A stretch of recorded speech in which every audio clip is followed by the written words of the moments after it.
Perhaps we need some outside universal threat to make us recognize this common bound.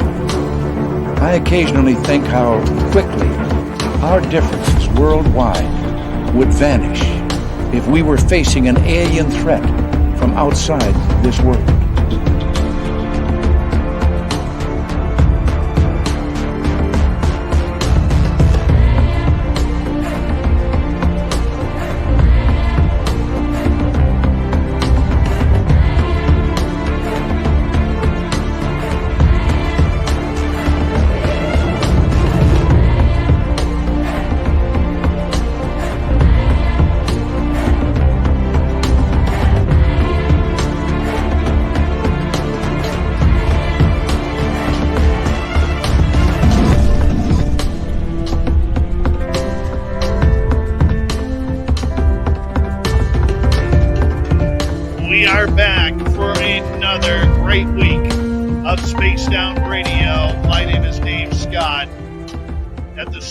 SOR headquarters to you everywhere around the world. How are you, my friends?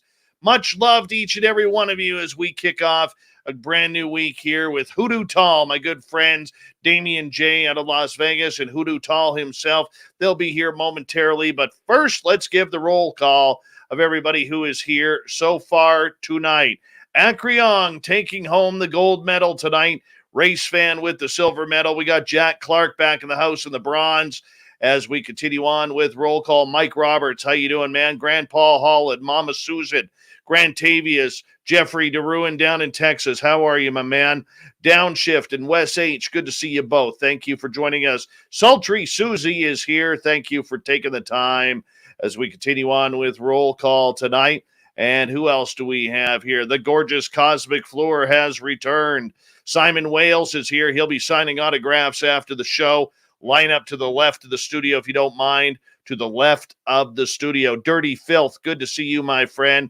How are you, my brother? He'll be down in Vegas with us all. James Smith, Blue Chicken, good to see you guys. Ufologist, the stunning Aussie Ange, good morning and good afternoon to you as we continue on with roll call. And there's Luscious Jules, good to see you. Apollo 11, Nicola, thanks for coming on in. The gorgeous Jessica McCreary, Todd Purdon, Uncle Dale and his Power Stash are here. Remember, if you're in Austin, Texas, and you see Uncle Dale, rub his Power Stash for good luck right through tax time. Jason, 688, how you doing, man? Mennonite Abe, good to see you. Kevin, thanks for coming on in. Chris Moe from Austria is here. He'll be signing autographs after the show as well. Line up to the right of the studio for Chris. To the right. Richard Elmore, Enzo, how are you guys? Thanks for coming on in. Super Duke from World Bigfoot Radio. If you haven't signed up for his channel yet, make sure you do so. He is our cryptid counselor on Tuesdays and Thursdays. Yeah, you like that, Duke? Cryptid counselor. You're shaking your head at me right now. You're like, shut up, Dave. Fidgety Aura, good to see you, my friend. Thanks for coming on in. And where's Bigfoot Michigan Rob? I see his name here somewhere. I haven't seen him yet, but maybe he'll be in. Double Tim, thanks for joining us. Digger Dog, too much information. Nightmare, good to see you guys. Thank you for joining us. The gorgeous Jenny, good to have you back, my friend. And who else is here so far? Well, let's take a look. Boss Monster, good to see you. Toe Tag, Latro, good to have you guys here. Fapster, what's going on, you weirdo? How's your large head? How's your large head? Give us an update on how big the head is today. The Quick, how are you? Digger Dog, Pam Schotler, welcome to our channel. How are you? Thank you for joining us. Jeff Steve Garvey, how are you, man? Thank you for joining us. And who else do we have here that's new? Hold on, we got to start the radio side of everything here. There we go. And who else is here? And Steve Wolf, nice to see you. And Davy Jones Locker, good to have you here. Moving on. And B, much love to you. How you doing? Tina Hopkins looking lovely tonight, or should say this morning in the United Kingdom. There she is. And who else do we have here that we could say hello to? The gorgeous Kim Jellin. There she is. Take a bow, Kim. Take a bow. Now, remember, the super chat is a wonderful way to support what we do on this show on a nightly basis. So thank you so much to everybody who does that. Hi, gorgeous Denise Duval and Harvey Greensman. How are you, man? Welcome back. And yeah, we're going to get going here in just a couple of seconds. If you haven't signed up for our Vegas trip yet, make sure you do so. Go to info@spacedoutradio.com and let us know 100% you're going. Put your name in there, put your size in there, because we got swag bags for everybody who's going to Vegas, the first 50 people. And who else has joined us? Jesse Peak, how you doing? Anonymous Rex, hey there. Howie Mandel, how are you, buddy? Ed Clater's here, everyone. Ethereal Aura, good to see you. We got 5 seconds here, guys. You know what to do. It is time to get ready to rock to Bumblefoot. Horns up.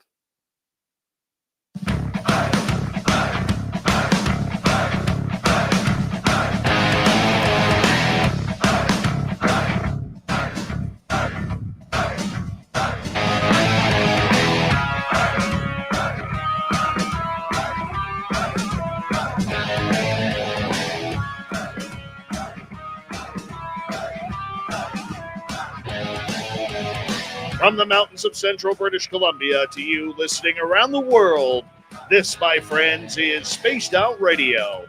I am your host, Dave Scott, sitting in the captain's chair of SOR headquarters. We welcome you to tonight's show on our terrestrial affiliates around North America, digitally on TalkStream Live, Revolution Radio, and KPNL. All of our archives are free by going to youtube.com/Spaced Out Radio. Do old Davey the favor, hit that subscribe button. You can follow us on Twitter @Spaced Out Radio, Instagram @Spaced Out Radio Show, and now on TikTok @Spaced Out Radio. Our website, spacedoutradio.com. We have a plethora of features for you. Rock out to Bumblefoot, read Shirky Poo's Newswire, and check out our swag as well. Tonight's show is brought to you by Chive Charities. Help make the world 10% happier by visiting Chive Charities today. You can find them on our website. Man, do we have a jam-packed night for you. Damien J and Hoodoo Tall are here to talk about their documentary on the Bradshaw Ranch. Then in hour 3, Swamp Dweller's going to join us as we head to the swamp. John Hudson has the UFO report. Shirky Poo's got the news, and we've got the thought of the Dave as well. So a jam-packed night for all of us. Hoodoo Tall, after years of studying strange phenomena, has finally found a place to experience it for himself. It started as a personal journey for some understanding of what's real to gain a better perspective on life. When he started getting encounters on a regular basis, he felt that maybe he should be sharing the information. The Hoodoo Tall pseudonym is to keep people's attention on the information and not him as a person. He hopes to show anybody that they too can experience these phenomena if they go to the right places. And also joining us from this documentary is a good friend of mine from Las Vegas, Nevada, Damien J. Damien, it's a pleasure to have you here on Spaced Out Radio. We've known each other for like 6 years, and we've been talking about this, man, and we're finally here. How you doing? I'm great, Dave. Thank you for having us on the show. It's a pleasure to be here. I remember our first conversation. We talked about, I think you told me something about Bigfoot back then. That was like 10 years ago now. Pretty close. It feels like 10 years. It looks like I've aged 10 years in the last few, but I mean, it is absolutely phenomenal because I know, that we met through mutual friends down in Las Vegas. I mean, we've never met personally. I mean, this is outside of phone conversations. This is more personal than it's ever got, but I know you're going to be attending our Vegas party in Las Vegas, April 22nd to 24th. And that's going to be absolutely awesome as well. But you have always had a vested interest in strange phenomena that goes on. What led you down this path to eventually lead you to creating this documentary? I have had an interest in this for a long time. Actually, I remember some of my first books when I was a child. One of the books that I vividly remember reading a lot was a book about ancient Egypt and the pharaohs and all the people of Egypt. And then there was this other book that I was fascinated by, and it was all about UFO encounters and the paranormal and unknown. And I went to film school and studied that from my late teens, but I just had the opportunity to get involved with this Hoodoo Tall project after meeting, a friend of mine saying, you got to meet this guy, Hoodoo Tall. He goes down to Sedona and he goes camping, and you should go and you should meet him. So I reached out to him. I found out what his Instagram was and met him on Instagram and said, hey, I'm a filmmaker. I'm interested in what you're doing down there. So he invited me down to Sedona, and I drove out there and took a camera. So that was the quick story. But I'm interested in this stuff because I have actually seen. I'm sure you're probably going to ask me about that maybe later. I don't know, but I've seen a few things that I could be unexplained in the sky, in particular. I've seen things, invisible entities, like some kind of moving object that was cloaked before in a house in the UK. I've been in a place where there's been knockings on the walls, in a place where there was impossible to have knockings on the walls. And I've had all sorts of really weird, unexplainable paranormal experiences, and it's just seemed like a good opportunity to help tell somebody's story. So that's how I got involved in the whole Hoodoo Tall project. Okay, you brought it up before we bring in Hoodoo Tall. Let's talk about some of your experiences here that you've seen in the night sky. What have you seen? Well, actually, one time I drove this young lady who was she wanted to go and do this shoot for a magazine in LA. She was visiting from another country, so I drove her in this terrible car I had all the way to California and back in one day. And I was surprised that the car, because it wasn't particularly a safe vehicle, managed to make its way back to Las Vegas from LA. We went there safely, and on the way back, I just felt like we were being, something was, higher power was there involved in the trip. And then I'm looking out of the car window to my left, and it's the night sky, and we're just coming out of Pahrump and coming towards Vegas, and the mountains are in the distance in the darkness, and I look up to the left, and I see this really bright star. I mean, you would probably call it the North Star or something like that. And I'm looking up, and I see this bright star, and it was the first time I've ever had a cell phone that was a smartphone, right? I remember that app you used to get where you could see the stars. So I'm thinking to myself as I'm driving, cool, that star is so bright. I wonder what star that is. And then suddenly something just in my consciousness said, that's not a star. And at that point, it was getting brighter. And I thought, stars don't normally get brighter. So I pull the car over, me and the girl in the car, look up at this thing. It's getting brighter and brighter. And it comes down, and to be, the size of, your fingertip in the sky, a ball of light that comes right down, and it's got all this pulsing over it, and it's got shimmering, and it's like plasma surfaced. And I looked at it, and it was almost, I tell the story the same way every time. It felt like it was almost communicating, and it was saying, I'm not a star. And at that point, it flew across the road in front of the car, and the way I always describe it moved is like, how a fish swims in water, right? And it gives a little kick with its tail, doesn't it? A little kick, and it moves. This thing was just like, would give little kicks, and as it gave these little kicks, it would move, and then kind of kick again, and then kick again, and move. But there was no kick. It was just, that's how I describe how it moved. And then after a while, there was a plane that was in the sky at the same time of it, with the FAA flashing lights and everything. And that plane just was heading towards Vegas. And then the object, the orb, whatever you call them, just decided to then cross us, across our vehicle, and then went up behind the airplane, and then traced the airplane behind it really closely for a little while. And the whole time it was like it was communicating, I'm not a plane, am I? You can see me, I'm not a plane. And then eventually it pulled off from being behind the commercial airliner, and then just flew over the mountains and just disappeared into the distance. Wow. Yeah, I'll never forget it. It was the most exciting thing, literally, I think I've ever seen in my entire life.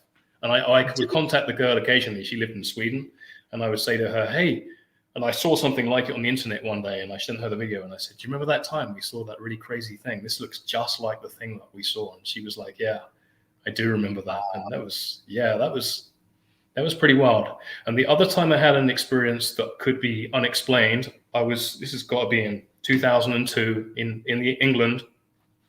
I'm sitting in bed with my girlfriend at the time, reading a book like this, just reading the book, and the cat's on the bed next to us, in between us, and she's sitting there, and I can't remember what she was doing, but we're sitting there in bed together.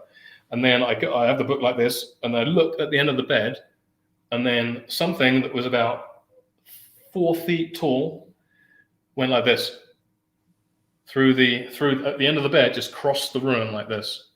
And I go to my girlfriend, oh, did you see that? What did you see that? And she goes, no, I didn't see whatever it was, but I saw you and the cat both turn our heads and like follow this thing, whatever it was, moving through the room. And how I describe it looked, it was completely invisible. But you know how you get if you get a cigarette lighter and you light it, and then you look above the light, and it kind of like disturbs the air. That's how it looked, whatever it was. Wow. Yeah, it was probably about this wide, and just shimmering, was disturbing the. What do you think it was? Well, some people would say it was a ghost, right? But I don't know. I sometimes, now that happened and experiencing the other things later, when I moved to America, I think I would say that was some kind of cloaked being. I mean, I don't know. I would agree with you. I mean, that would make sense. That would make more sense to me than saying it was a ghost. So. That does make sense, to be absolutely honest with you.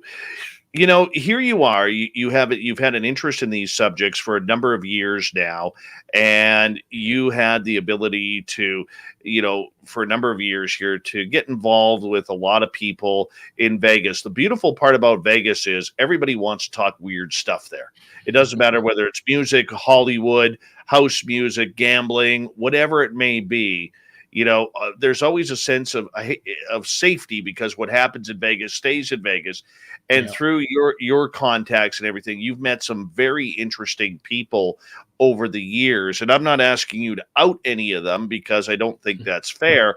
But is that when your personal story really took off regarding having to learn more about the phenomena, was from many of the people whom you had the opportunity to speak with on a personal level?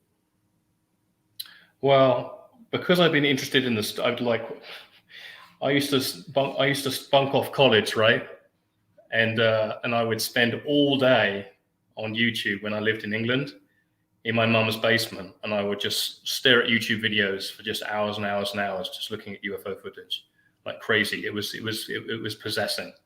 So you know what? When that happened, that one time that happened to me, I have to say, and I saw the object on that night drive back from California, I was relieved. You know what? I was so relieved, because I'd spent all those years and years and years looking at all this stuff, and I'd never seen anything myself.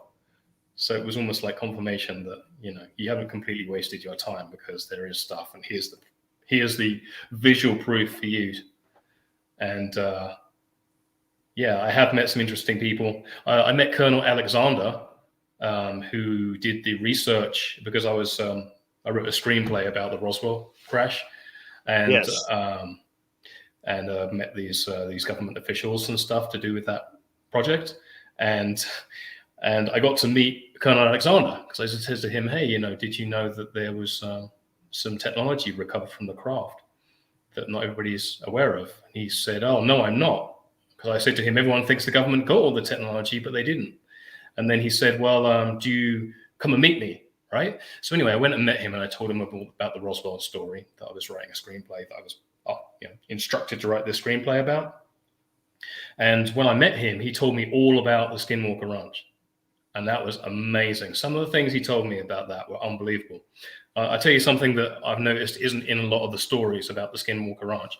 They always talk about how this team, right? They were the military people and the scientists were all on the ranch, and they set up all of these cameras doing it for Bigelow, right?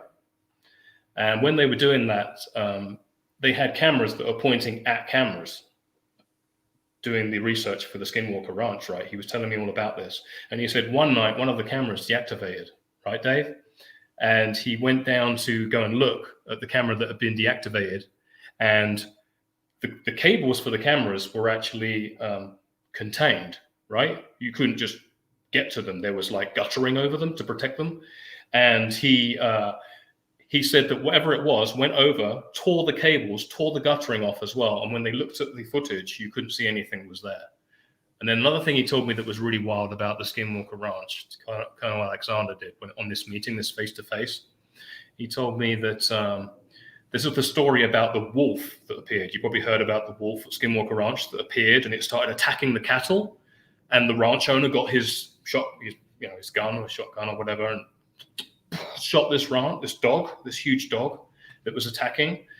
Well, this is the part that's missing from most of these stories that I've noticed about this. When they shot the wolf and it ran off, Colonel Alexander said when they looked where the wolf had been standing, when they shot the gun at the wolf, there was a chunk of its flesh that went like flew off, right? From where the gun hit it. It landed on the ground, and then the wolf ran off. And when they came back, and when he came and looked where the chunk of flesh had fallen, the chunk of flesh had perished. Like immediately it turned to rotting flesh. Like, how wild is that? When he told me that, it made my hair stand on end. Yeah. John Alexander, to me, and I've only ever interviewed him twice, but to me, he is the scariest dude that is out there, man. I mean, what he knows, if he were ever to release everything that he knows and has learned, this entire planet would be turned upside down. That's the effects that John Alexander could have. Yeah. He said some pretty interesting things. You know what else he told me? He said that one day the two teams were researching the Skinwalker Ranch, right? One team was up on the sort of the hill, the cliff they have that's nearby, the part of a small mountain or whatever it is. And then another team was down on the ground by the ranch. And he said the team that was on the top, they were looking down at the ranch, and they looked and they said an orange ball of light appeared in one of the fields, opened up into about a 15, 30 feet disc on the ground of light, like orange light. And then what looked like Bigfoot pulled itself out of the hole in the ground, the light, and then got up and just ran across the field. God, yeah, he said some pretty, yeah, that was an exciting meeting. That was exciting. We've got about 6 minutes here before we got to go to break at the bottom of the hour. You have met this gentleman named Hoodoo Tall, who is with us tonight. And for his own reasons, he's chosen not to be on camera on our YouTube side, which is great with that. But, we'll have him on audio here momentarily. But tell us about Hoodoo Tall.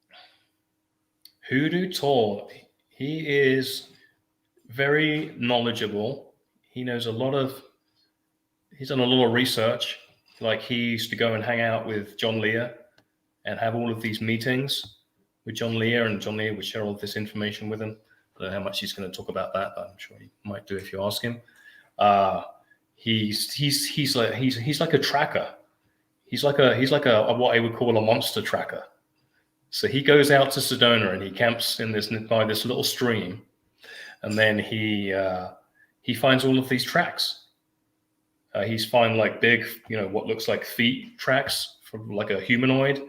He's found tracks that look like what I would call dinosaur tracks, maybe. He's found other tracks that look like something like God knows what it was. But he showed me them for himself. We were on the camping out. I mean, I'm thinking I'm going there with an open mind, right? Because I've seen a few things myself. And literally the first night on the camp, he's like, wait until sunset. And as soon as I got there was a weird vibe in the air. And literally on the first night, there's orbs flying over the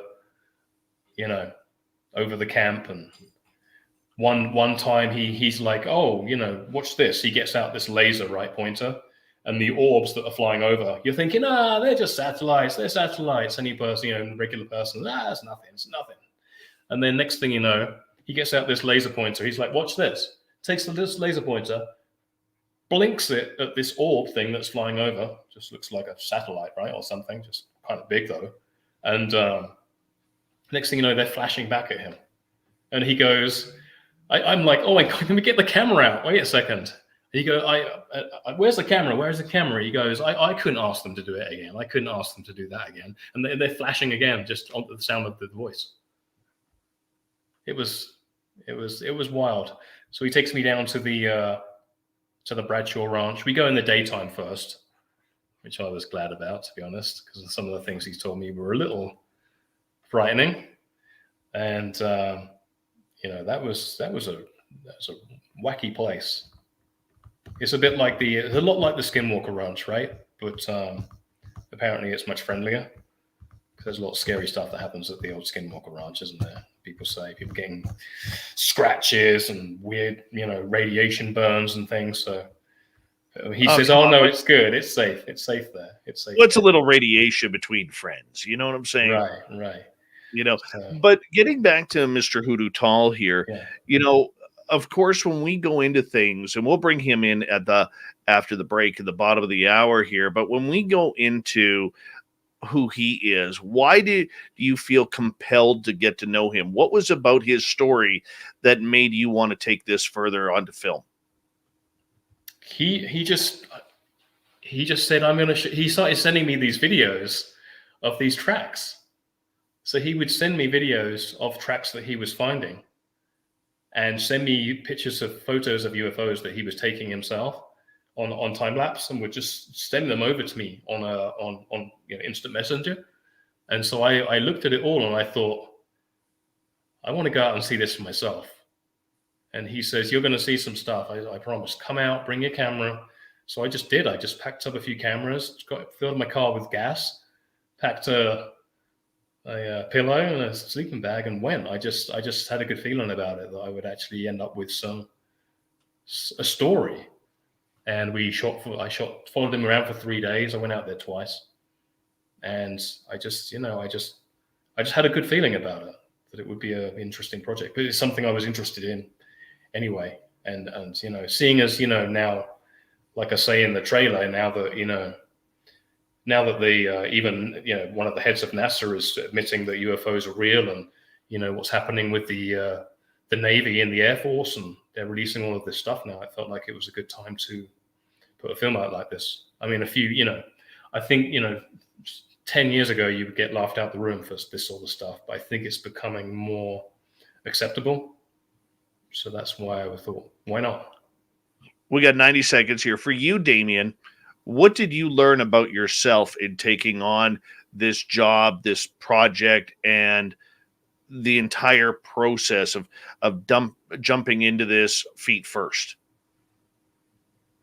What did I learn about myself? Oh, I just learned that I'm just as open-minded as I thought I was, Did anything happen that you didn't expect to happen? Yes. On the last day, some pretty scary occurrence happened. Absolutely. And I wasn't expecting that.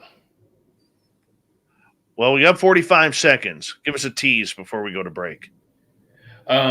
Just very, very frightening sounds that I've never heard before near the camp.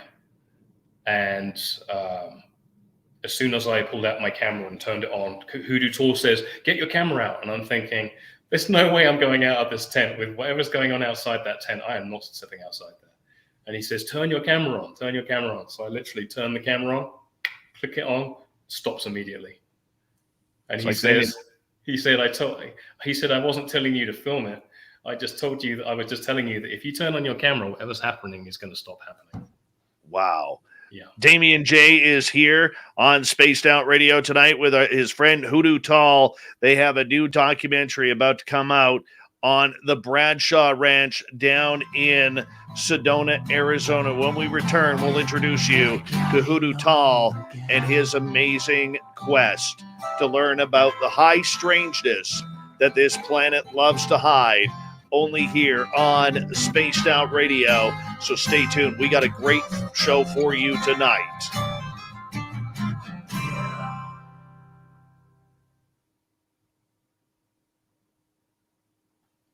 All right, we're clear. We'll just let's keep the mystery going. We'll keep Hoodoo Tall silent until we bring him on in. Yeah. Yeah. No worries. Yeah. Do you want to He's add a a man picture? of mystery. Do you want to add a picture for him or something? No, we're good. No. We're good. Okay. Yeah, we're good.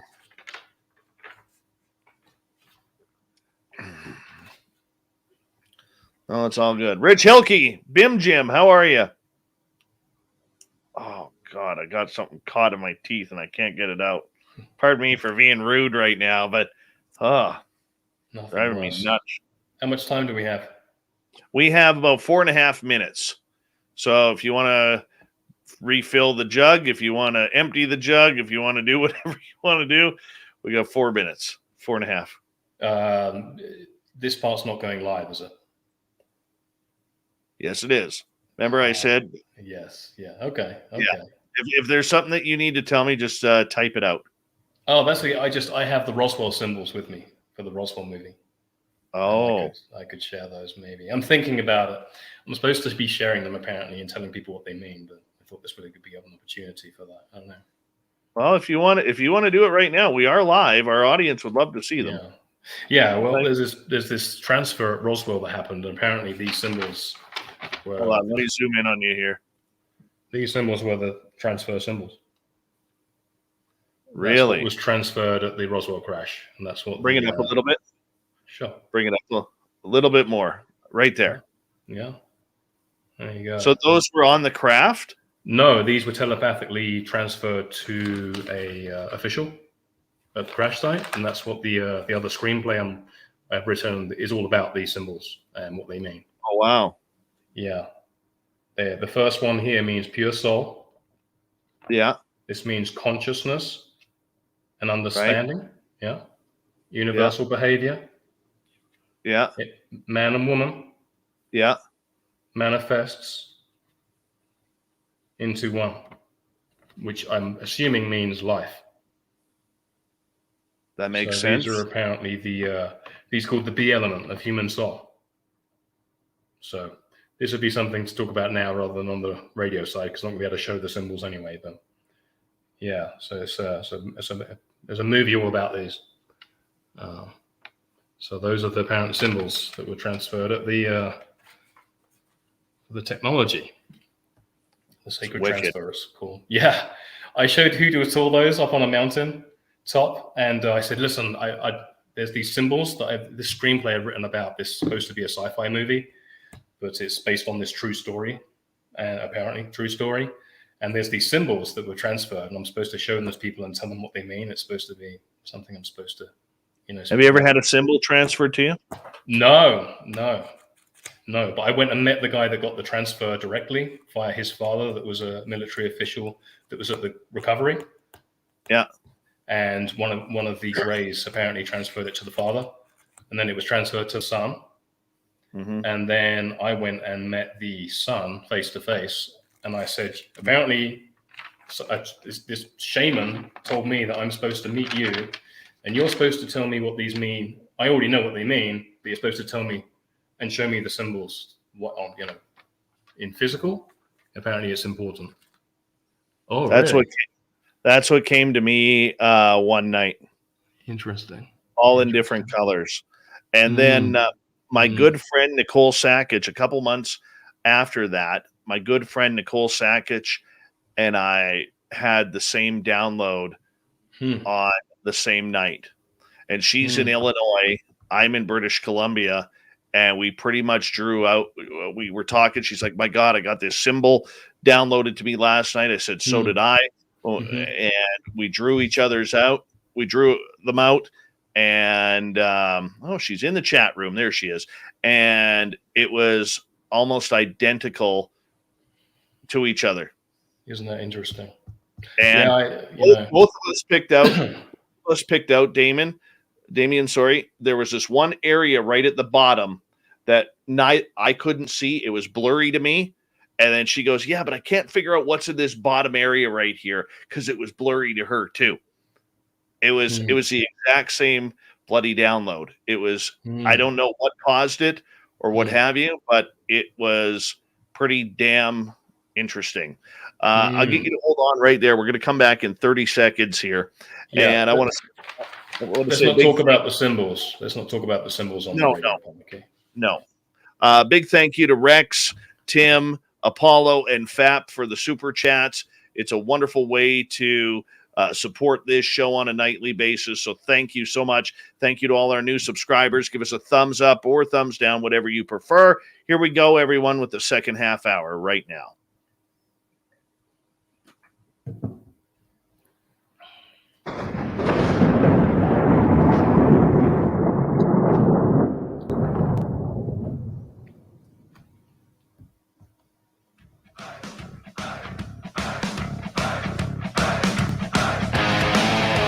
Second half hour of Spaced Out Radio is now underway.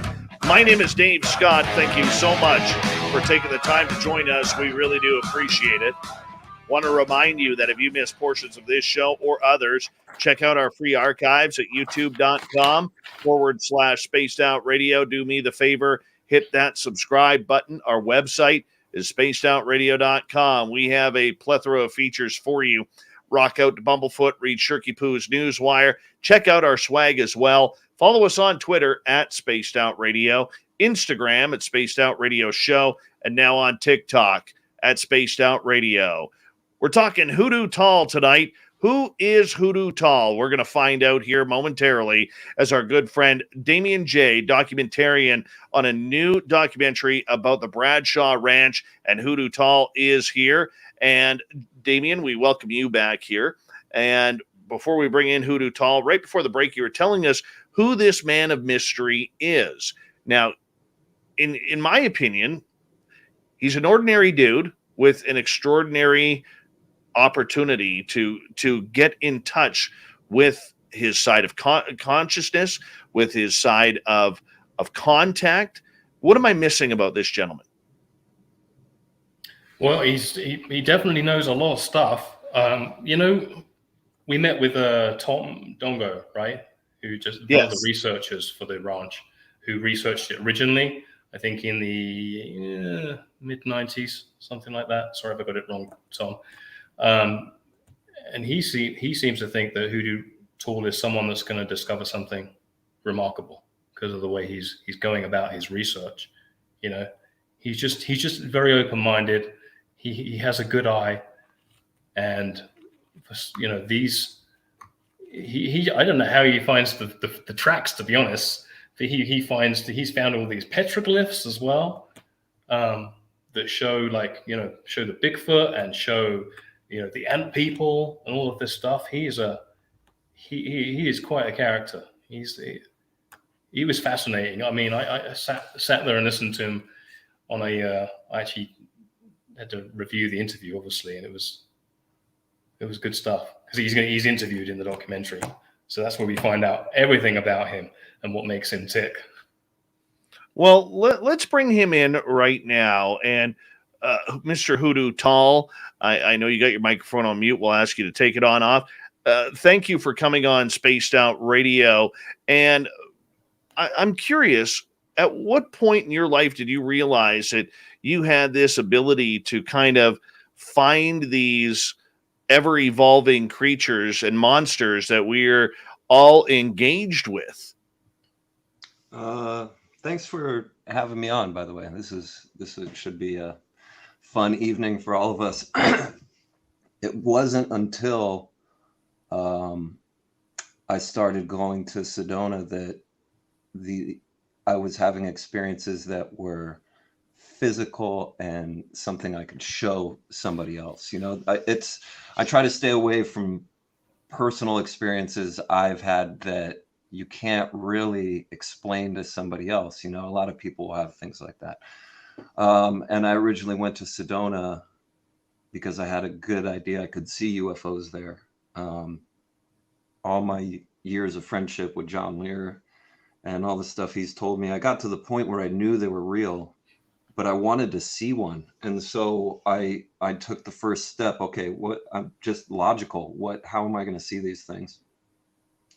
So I went with, the first thing I could think of was the Rendlesham Forest incident. John Lear told me one day, of all the incidents of UFOs, he knew most of all that one was authentic because he had talked to guys that were on that base. And I mean, all these people weren't lying about it. So I looked up the binary code translation from the Rendlesham Forest incident, and in that translation, it's there's a coordinate list of places that are special on the planet, and one of the coordinates is just outside of Sedona. And so I figured, okay, I'm going to go to the closest coordinate location on this list and see if you can see UFOs there. And my first trip out there, I met with Melinda Leslie and went on her night vision tour. It was tour number 333. So it was probably like 8 years ago, maybe. And I went back strictly for the UFOs. I didn't expect anything else. But then I started going alone. As you get older, it's hard to find people that can take a week off and go camping and stuff like that. So I started going alone, and that's when it started happening. It wasn't something. I'm still at the point where I don't necessarily think it's me as an individual that's causing these things to happen. That's never really crossed my mind. It's more that maybe right place, right time. But I mean, I go twice a year for 10 days at a time, and it happens every time, all the time I'm out there. So I guess hearing you say that is maybe the first time I've tried to think about if it has something to do with me. I really haven't let that get in my way. I think if I let that get in my way, then you know what UFO disease is? When people catch UFO disease, that's when they. I think we all have it here, my friend. Okay, so I don't want to get wrapped up into that. And so I think trying to make it not about myself and make it about what I'm learning is what's important. When did the phenomena start to get involved in your life? When I was 24 years old is when I had a first experience that I couldn't explain at all. I mean, I was always kind of open-minded and interested in many things, and witches, ghosts, Bigfoots, UFOs. I mean, it all was interesting to me. 24 years old, though, is when like 3 bizarre things happened to me that year. And what happened there? It's things at night, moving around my room. You know, I wore glasses then. I'd put my glasses in the same place every night, wake up, and they're, across the room or a different room. My pillow's gone in the other room. Just weird things like that. One night, I woke up in like a panic, and the sheets got pulled up over my head tight to where it pulled my head back. I mean, it was just I've never tried to rationalize any of it. I just kept it as, I hope someday I can understand that. For you, as the phenomena started to mature within you, what made you decide at your own turning point that you needed to start finding some answers involved, or at least start your own research regarding the phenomena to learn more? My inability to fit in regularly and just try to be a normal person like I've always tried to do. And it just seems like that's not in the cards, like I've just growing up, I just thought I'll be married by the time I'm 24, start having kids when I'm 26, and just have a family and go camping and have a job. I mean, couldn't have been more opposite than that. However, the one thing that was like through synchronicity, life was letting happen was this weird stuff. I mean, I was maybe in my late 20s when I first met John Lear in person, and right away he just took to me. I mean, right under his wing. And there was one day when John was really sick, and I called him, and he said, "Oh, are you in Vegas?" And I said, "No, I'm not. I'm going to try and come out there soon and see you." And he said, "I wish you would, because I feel the best when you're here with me." I mean, that like made me want to cry to hear some guy I used to listen to on the radio, late at night as a kid, tell me something like that. And it was, to me, it was like this subject was embracing me somewhat, and it was giving me, when I was walking forward, and it kept shining more light for me to walk further down the path. So I figured, I got to the point where Bigfoots showed up more often than my first dates. So I figured maybe I'm putting my energy into the wrong things, and maybe I should call somebody up and take them out there with me and see if it's just me or is all this really as interesting as I find it. Were you led to Sedona, Arizona? What made you go there? Strictly the coordinate list from the Rendlesham Forest. You know, it lists like the Nazca lines in Peru, the pyramids at Giza, you know, it lists important places, and then randomly Sedona. I like to camp. It was within driving distance. I knew I could do it and not have any regrets because I could just go have a great camp trip and go swimming in the creek. If I didn't see anything, you know, no big deal, because I've never seen anything else. I've camped in 49 states. I've never seen anything bizarre until I started going to Sedona. And then even in Sedona, I know a lot of people that go there and see UFOs. Not everyone has Bigfoots following them around. But I mean, these big creatures have followed me when I'm out hiking by myself, several places around Sedona, not just at the Bradshaw Ranch, but other locations as well. So as it embraced me, I guess I felt like I should embrace it. The fact that you started having these connections with these creatures, let's stick with Sasquatch here for a second. At this point, did you feel that you were in any harm, any danger, or was it just the matter and the strength of the quest itself that you had to just follow whatever path it took? I think I was more afraid to go camping alone. I had years of just like bad anxiety and stuff, to where even when I used to love to camp, the thought of going camping alone even one night by myself seemed like a tremendous feat. I think I was more afraid of that. I was in a position where I was ready to face my fears, whatever they were in life. You know, it's like, okay, I've lived this long with these fears, and having these fears haven't gotten me anywhere. I wonder what will happen if I start to face them. My first camp trip alone is when the Bigfoot came out and started following me. And then I found a deer carcass by my campsite, where the deer, its rear leg had been broken by being twisted. I mean, I have pictures of the bone being twisted and almost in half. And I didn't know what to think of it. At first, I had no idea what to think of it at all. I didn't think I'd see it again, that's for sure. But sure enough, the next time I go back, you know, it's come directly through my campsite now multiple times, leaving footprints a couple times, making noises. The first trip Damien came out, we had, the last night he was there was another person with this woman named Ashley, who is a hypnotherapist, and the three of us were in the tent. And we started hearing noises. Now, I'm very familiar with the noises, especially in the campsite that I camp in. And you'll hear a skunk walking 100 yards away, especially at that time of year when there's leaves all over the ground. And so we're laying in the tent, and we start to hear something big with bass to it, like grunt, and all of us are awake at this after the first grunt.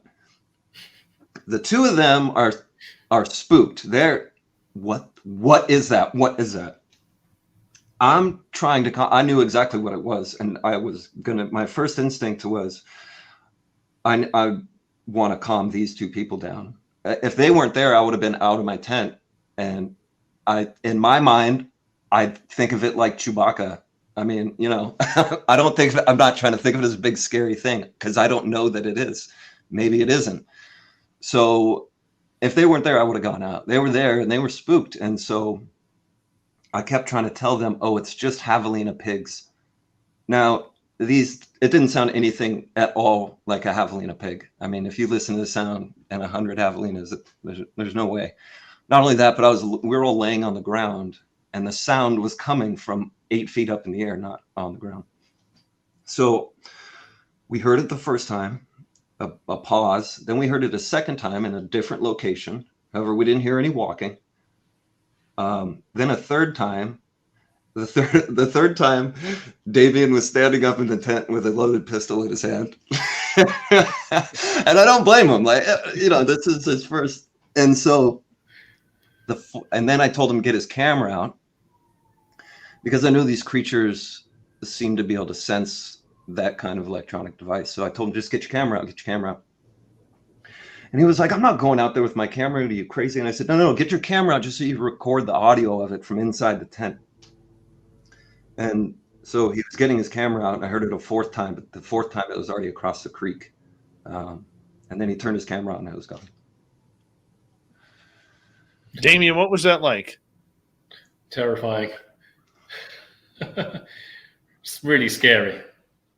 That was a scary noise, that's for sure.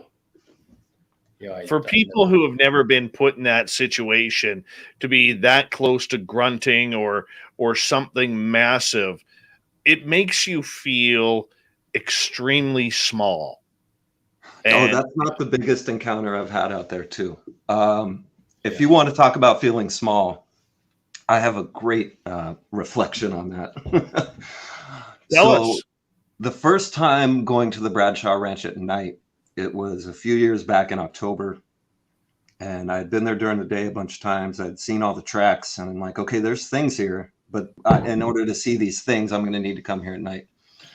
And so I had two friends with me who go camping a lot. We've camped a bunch of times. They're in their late 30s, they're two brothers. And so I took them out. We went on the UFO tour with Melinda. We're driving back to the campsite, and I was like, hey, it's like 10, 11 o'clock. Let's peel out to the ranch right now. I was like, there's no way that anything's going to happen. Like, we're just going to go. You know, there's nothing to be afraid of. I couldn't have called it worse. We get out there, and I tell them, here's a red light flashlight. We're going in dark. Cell phones on airplane mode. If you're going to take it, you get a red flashlight. We have one white light, and we're only going to use that if we need it. The point of this was to go to the front yard of the house and just take flash photographs to try to replicate the photos that Tom Dongo would take and have complete people show up in the photos that weren't actually there. And I had a Polaroid. So I walk these guys down to the front yard. I go to the front there. I leave them kind of in the dirt road there, and I walk over the grass, and I take the first Polaroid picture. And the only thing I hear is the mechanical sound of the Polaroid, ka-ching. And after I take it, my two friends are losing their minds. Did you hear that? Did you hear that? Did you hear that? And I was like, the Polaroid? And then, no, over there. Turn the light on. I was like, I got to take more. And then I heard it the second time. And we were about 50 feet away from the source of the sound. And we're in the front yard of the house. Across a dry creek is the beginning of what used to be an old West town they film movies in. At the start of that old West town is like a big wooden corral kind of gate area. And I know the stuff that's over there. So this much I'm assuming, just to make sense of what's over there. There's some full-size tree logs on the ground. The sound we heard, I can only describe it as this creature taking a full-size tree log and ringing it around the opening gate of there's like a wooden gate of the corral, and smashing it around that like a dinner bell. Like it was a loud, like somebody trying to start a gigantic engine, but out of wood, like that's the only kind of thing I can think of how to describe it. So these two are like, oh my God. So I give him the white light and he's shining it. And that's how like we could tell that it was on the other side of the dry creek, because the flashlight went all the way to the bushes at the dry creek. We heard it making sounds again, but now it's swinging that thing around like a baseball bat and bashing it into structures on the old west part of town. And they're trying to leave, telling me, we gotta get out of here. I mean, it's hard when people are in fear of their life. It's really hard to tell them not to run away. So I'm telling them, no, just stay. Well, we heard it 4 times make these giant bashing sounds, and that was about enough for them. And I said, okay, we can go. In the ruckus, me and one of the guys also heard a thundering stampede of horses, thundering. The third guy didn't hear it, he said. In between the smashing of the tree log, there was a thundering herd of animals circling around us. And I told him, oh, tomorrow it'll be really easy to find that. I mean, do you know what a herd does to ground? Like, that'll be super easy to see. And then after it made the last wood crashing sound, I saw its eyes looking at us and then turn away. And its eyes were 15 to 20 feet off the ground. So I can't say it was a Bigfoot type creature or anything like that, because I didn't see its body. That's taller than they usually are reported to be. However, who knows? But we felt the size of ants. I mean, that, and they won't go back to the ranch with me ever again. Then I wanted to go back the next night. Melinda Leslie said, I'll take the night vision. Let's go to the ranch with night vision. And they we're not going. We're not going. So then now I really have to go out there by myself. Come on, Damien. Come on. No, Damien goes. I'm not talking. It wasn't Damien. Okay. That was not Damien. Yeah, I would have gone. I would have totally gone. I'm not going to. I keep going back. I keep going back to see it. We got 3 minutes to go here before we have to go to break at the top of the hour. I would like to say that. So when I told him I wanted to film all this, originally I asked him not to put me in it. I was like, we don't need to like put me in this, right? Like, he's like, no, we absolutely need to put you in it. And so, we decided to use a name to kind of just keep the focus on the information of the movie. But since he did put me in it, if you want for the next segment, we can turn the camera on. Oh, well, hey, if you feel comfortable, we can do it. That's for sure. I want to ask you, what makes the Bradshaw Ranch so special, Hoodoo Tall? That's why I keep going there to try to find out. To what makes it special to me is its reliability with this phenomenon. And it's nothing there has been hurt or mutilated. No people or animals have ever been, harmed in any way. So that's why I don't feel afraid to go out there. I'm afraid of some of the terrestrial predators that can pop up out there. There's big cats and stuff like that. But other than that, the history of the place, how much of it's happened, their ability to photograph it blew my mind. One night, Linda Bradshaw, in the front yard of the house, in the night sky, a giant white rectangle appeared in the sky, and it was showing a scene from another place. And she photographed it and has photographs of this thing. I'd never seen another place that had so much phenomenon happening, so many photographs of video to support it. And I had never heard about it until I was researching Sedona. So for our audience who may not be familiar with the Bradshaw Ranch, what is this all about, this place? It was originally an Old West movie set. The Bradshaws had bought the land from BLM, and Mr. Bradshaw was quite the Western buff, and he had built this little town out there. And they filmed like 50 movies out there, I think, like Elvis movies and everything. Over the years, it turned into more of a place to be. And then the family, it was passed down through the family to Linda Bradshaw, who was the last owner of it. They started talking about the weird phenomenon in the 90s, and then suddenly Congress paid them to leave. That's really weird in itself. And so I was curious at the current state of the ranch. I had reached out to Tom Dongo. He said, there's no more phenomenon happening there. I said, I still want to go. And I went, and I was like, Tom, you're so wrong. There's so much crazy stuff happening here still that I need to keep coming back. Wow. I think a lot of the ranch was burned down at one point, the Old West town, because there's really not much left of that. There's a couple little buildings, but. Hoodoo Tall, I'm going to get you to hold on right there with Damien J and their new documentary, Hoodoo Tall, all about what is happening with the phenomena at the Bradshaw Ranch just outside Sedona, Arizona. What is with that place? Why is it so weird? What kind of happenings are going on at the Bradshaw Ranch and with Hoodoo Tall? Is he calling it in? We'll find out in hour 2 of Spaced Out Radio next.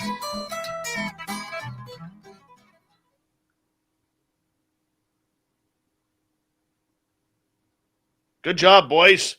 Good job. It's easy to talk about when it's all true, if it turns out. Oh, for sure. Yeah, if you don't have to make anything up, it's really easy. You know what? I noticed I'm just reading Tom Dongo's books. Right now, Oh, he yeah. gave me his books when I went and interviewed him for the documentary. Yeah, he's never And- given me his books.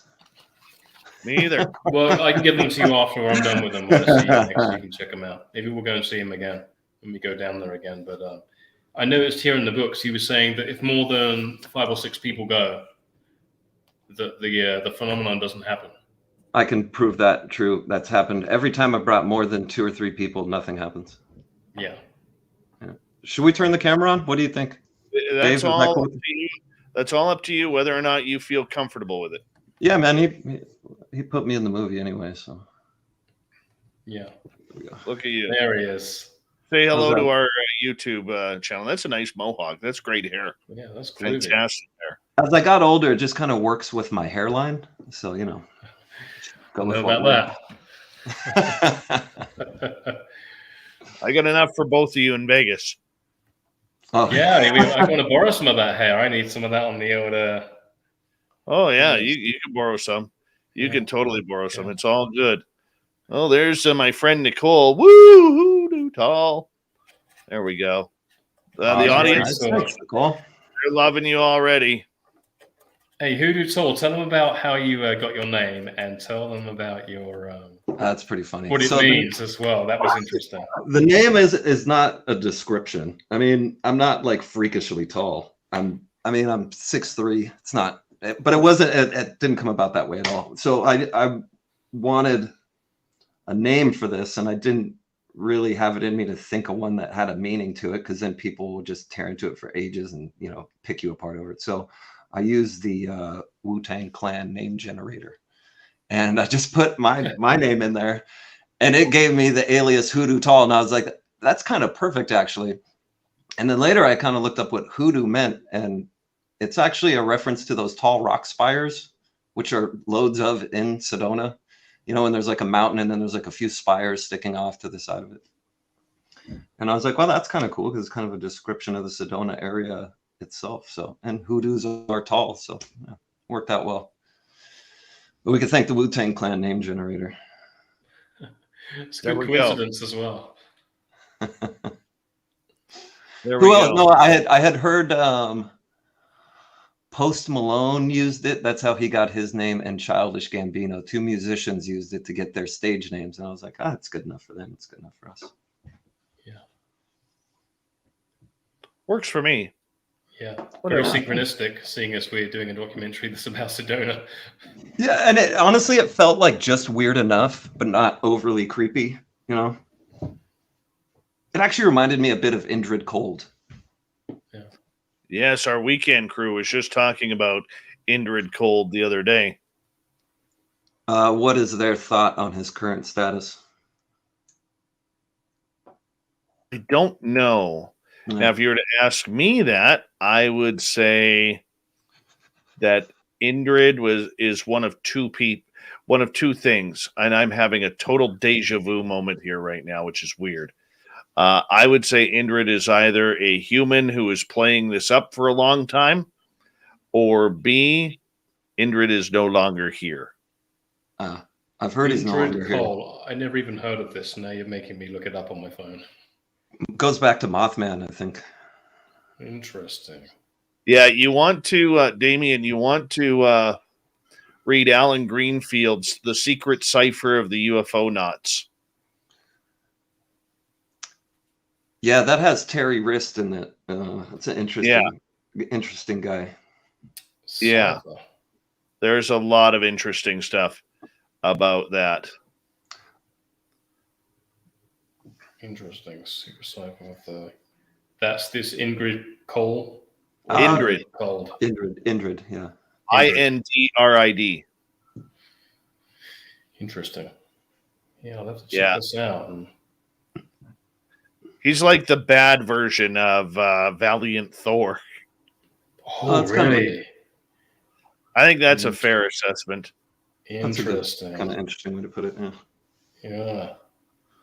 We got 90 seconds, guys.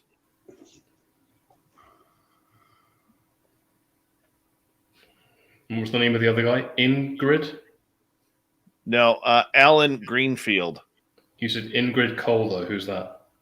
Ingrid Cold is allegedly an alien who came down from Earth or to Earth and has brought a lot of weird stuff in connection to what is going on with everything from little demons to other aliens and trolls. And he's on the East Coast. He came around the Mothman time of things. And we're going to get Alan Greenfield on the show probably next month. I'm working on that. Yeah. Interesting. This symbol that I showed you, yeah, that happened. This came to me when Alan Greenfield's book publisher phoned me at 3:33 in the morning and has no recollection of phoning me. Wow. Yeah. 15 seconds here, guys. I'll get you to just stand by here. We're going to get going here. Thank you to all the super chatters. It's a wonderful way to support this show. And don't forget to give us a thumbs up or thumbs down. Let's do this. You're listening to Spaced Out Radio with Dave Scott. Follow Dave on Twitter at Spaced Out Radio and on Facebook, Spaced Out Radio Show. Hour number 2 of Spaced Out Radio is now underway. My name is Dave Scott. Thank you so much for taking the time to join us. We really do appreciate earning your listening ears wherever you are on this beautiful planet we call Earth. Hello to everyone listening in on our terrestrial affiliates around North America, digitally on TalkStream Live, Revolution Radio, and KPNL. All of our archives are free. Go to youtube.com/Spaced Out Radio. Just do old Davey the favor. Hit that subscribe button. The Desert Clam has set the password for tonight in the SOR Space Travelers Club. Decoitage. Decoitage is your password. Use it wisely, Space Travelers, as the Clam sets the password each and every night right here on Spaced Out Radio. Our website, spacedoutradio.com. We have a plethora of features for you. Rock out to Bumblefoot, read Shirky Poo's Newswire. Check out our swag as well. Follow us on Twitter at Spaced Out Radio, Instagram at Spaced Out Radio Show, and now on TikTok at Spaced Out Radio. We continue on tonight with Hoodoo Tall, documentary about the Bradshaw Ranch in Sedona, Arizona, and Hoodoo Tall is with us, along with the producer of the documentary, Damien J. Gentlemen, welcome back. Thank you. Thanks. By the way, just to clarify, to the Wu-Tang Clan name generator, I am officially Cat Loco.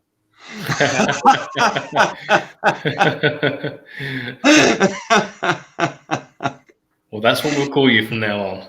You can't. You're never going to live that down. That's it. That's it. Yeah. Apparently, there's another. There's some moron here who comes into my studio every now and again, named El Ovni Volador. He's a lucha libre who comes on in here and he takes over the studio. Him and I have got violent every now and again, you know. But you don't want to mess with El Ovni Volador either. Yeah, it doesn't sound like it. No.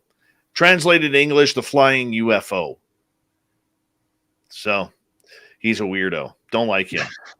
Don't like him whatsoever.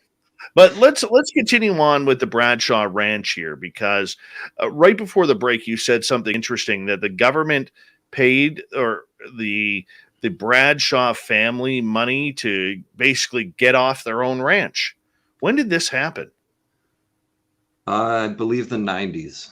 And that's what the article that, I saw a photograph of said. I've even asked Tom Dongo, who's known the Bradshaws personally, and the whole thing seems like a bit of a gray area. Like, did they owe some money on it or something? But I mean, the fact is that they were given money to leave the property. And now when you go there, there's a fence. The worst fence you've ever seen. It's just like a straight line. It doesn't go around the ranch. There's just like a fence along the road, and there's a sign that says the Bradshaw Ranch, and it's leased to the University of Arizona for agricultural study. Correct. And so it's owned. I mean, it's not just on regular BLM land, like all the land around it. You know, when you go there, it seems as if it's definitely owned as a separate piece of land still. Wow. So is the government doing anything there like what we see happening at Skinwalker Ranch? Nothing. The only thing I've seen happen out there is the grass in the field has been mowed, like probably for fire hazard. Other than that, I haven't seen any activity. I've never even seen another person out there poking around all the times I've been out there. Even back when Tom Dongo and when Linda Bradshaw lived on the ranch, early 90s, and Tom was out there all the time with her, they were even trying to contact the people at the Gorman Ranch, the Skinwalker Ranch, and telling them, hey, this stuff is happening here too. And they just get no replies. You know, nobody would ever get back to them. So the efforts were just kind of wasted, and they were left on to themselves to do all the research they could do with what, you know, cameras they had there and things like that. So they were so limited. But they did try, you know, they tried to get some attention to the place and get some help. You have my entire chat room now going to the Wu-Tang Clan. Yeah. Oh, Everybody's username is going to change now. Yeah, no kidding. No kidding. That's what we're saying. So, I mean, the idea that there is all this high strangeness happening there. I know you're friends with Melinda Leslie, much like we are on this show, and I love Melinda. And one of the things she believes is that there are these strange portals that are all around Sedona where all of this mystifying stuff can happen, from UFO sightings, that's where they enter from wherever they're coming from, to Sasquatch, to other types of creatures. What's your thoughts on that?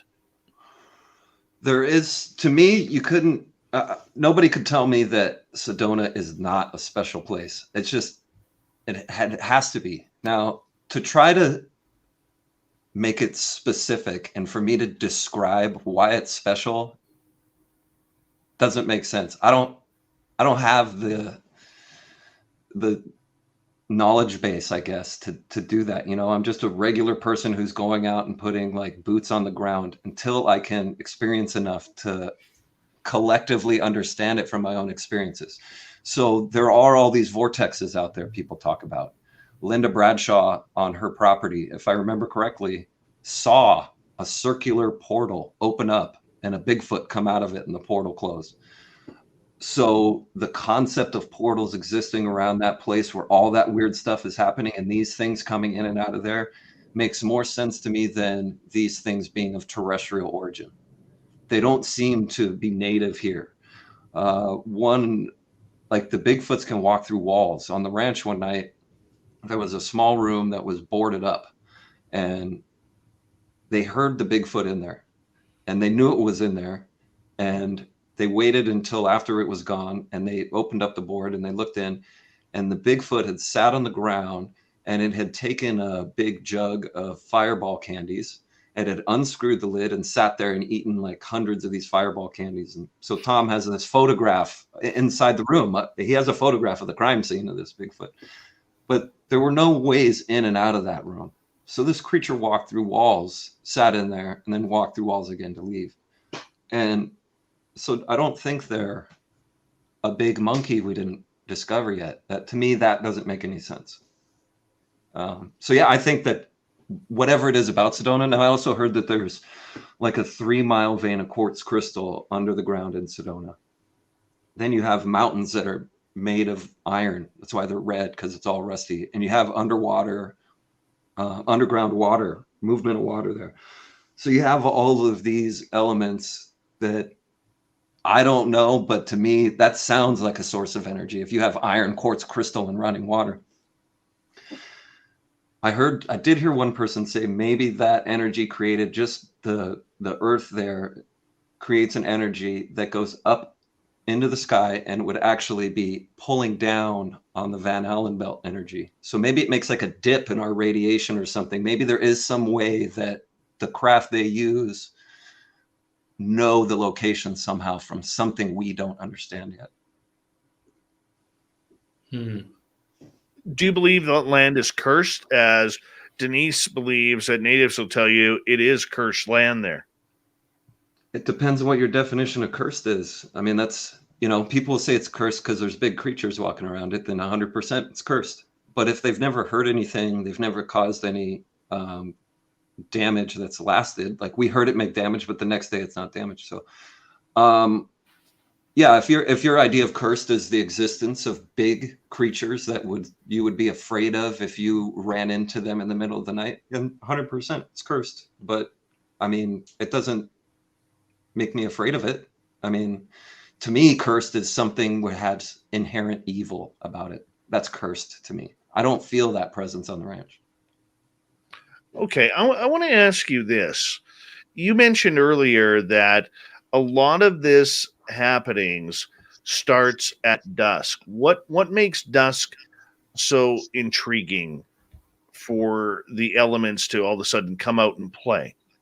With the UFOs, I think it is the way that the setting sun has just gone beyond the visible horizon. However, it's still reflecting light up into the sky above us.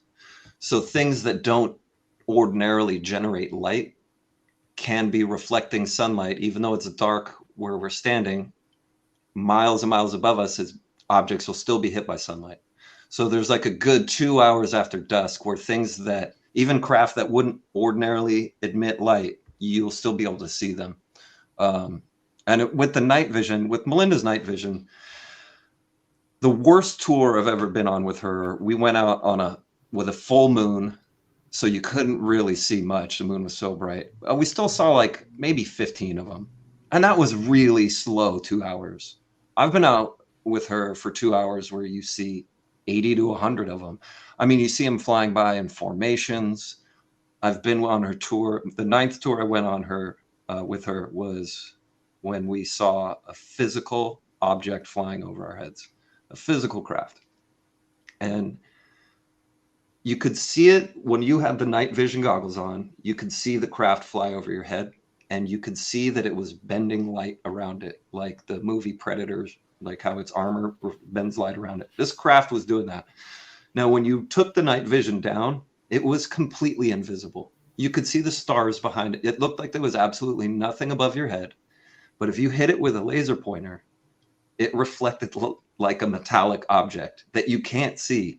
And it was mind-boggling to sit there and do that. And that craft came over our head probably 7 or 8 times when we were out there. It was one of the craziest. That's why I encourage people to go on our tour. And don't go once. Just make it a thing you do, for a vacation every year. If you're really into UFOs, go to Sedona and go out with Melinda, and you will see them. Now, Damien, when you started getting involved with Hoodoo Tall regarding this phenomena and everything, I know you're a believer. I know that you are someone who is very engaged with the subject matter, but did you think it was this real? Well, kind of, because Hoodoo Tall showed me some videos showing that something was going on there. And he sent me photos before I even went. So he was kind of like enticing me out, right? With the footage that he was capturing. Did it spark you at all when you saw it for yourself? Yeah, it was awesome. Yeah, it was awesome. So for somebody like you to have your eyes opened to this phenomena happening all around you, I mean, you've never put yourself in that type of situation before.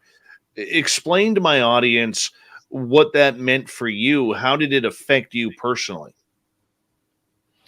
Well, I mean, I'd already seen sort of UFOs before, but it was just more clarification that there's something going on that we can't explain on this planet. So it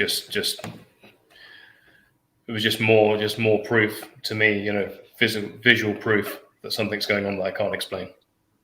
How do you set up your cameras to make sure that you're catching things? Did you have cameras outside the tents running at night? Did you have your cameras pointed to the sky in case something flew by or landed?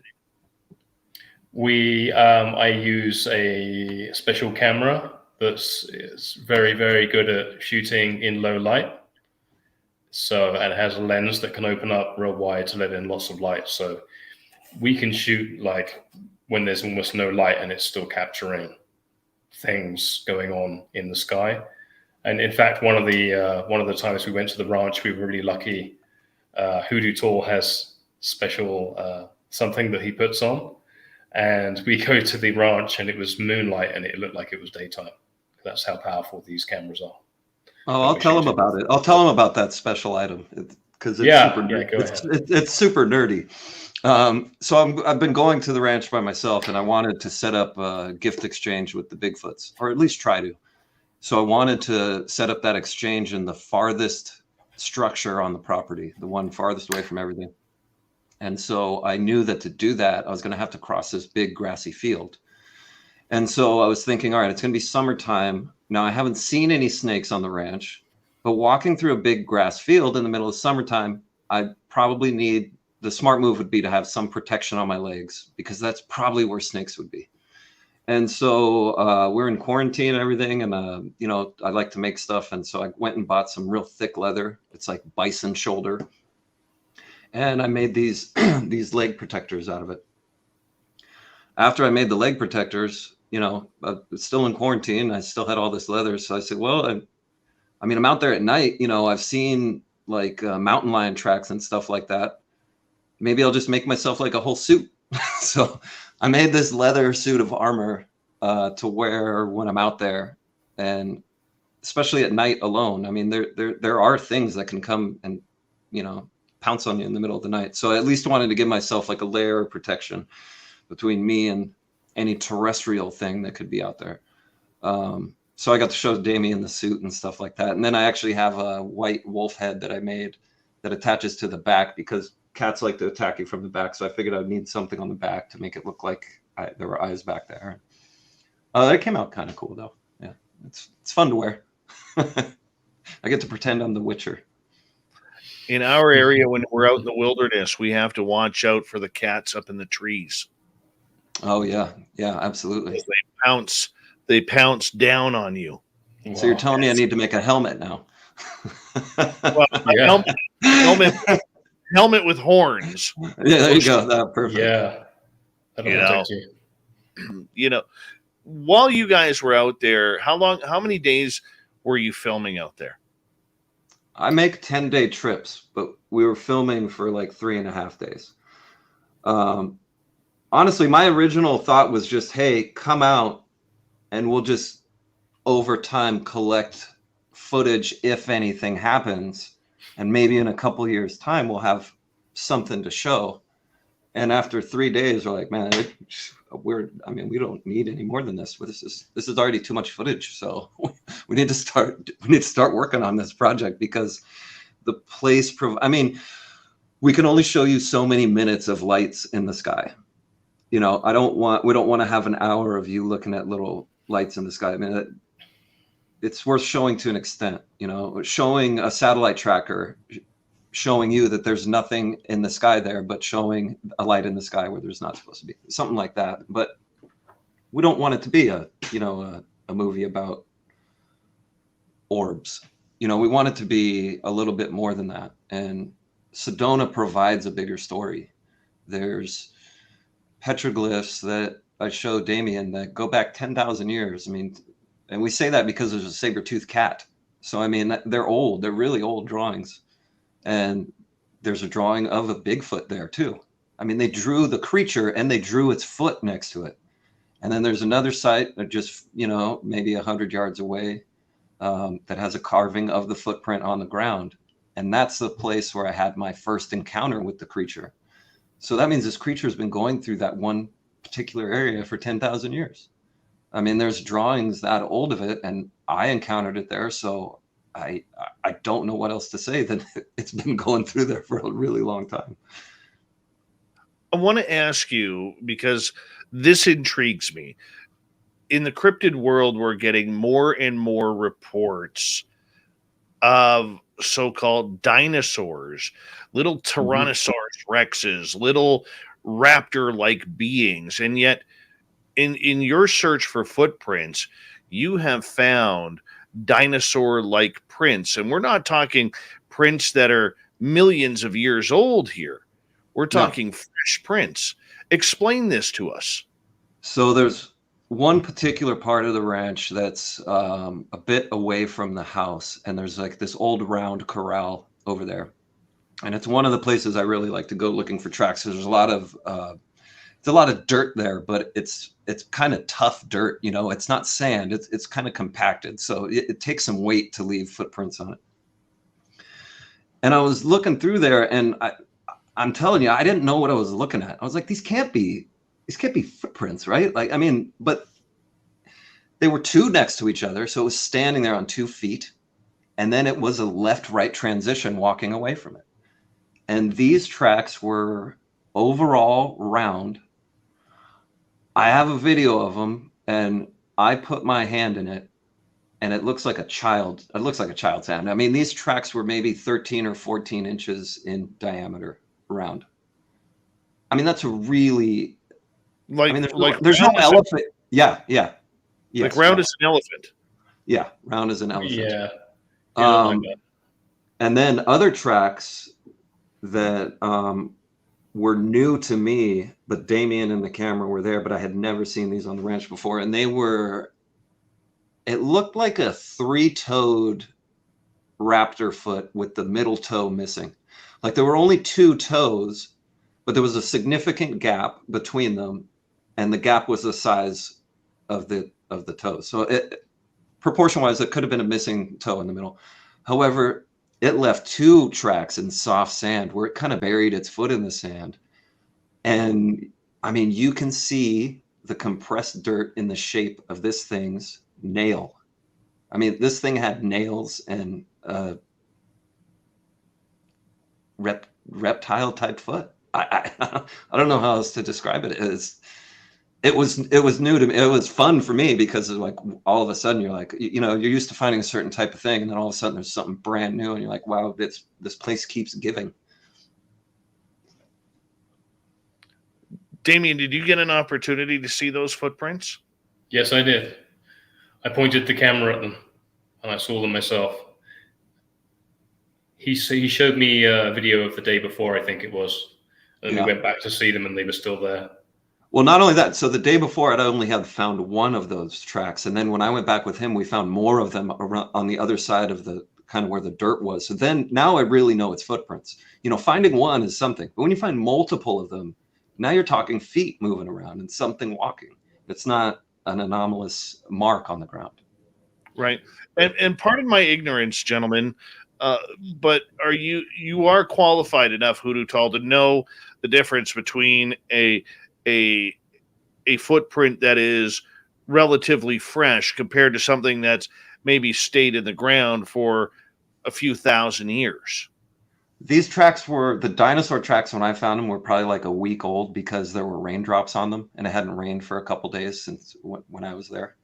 Yeah, 100%. It's the ground they're on. I mean, these are on soft ground. These were just made. These are something new.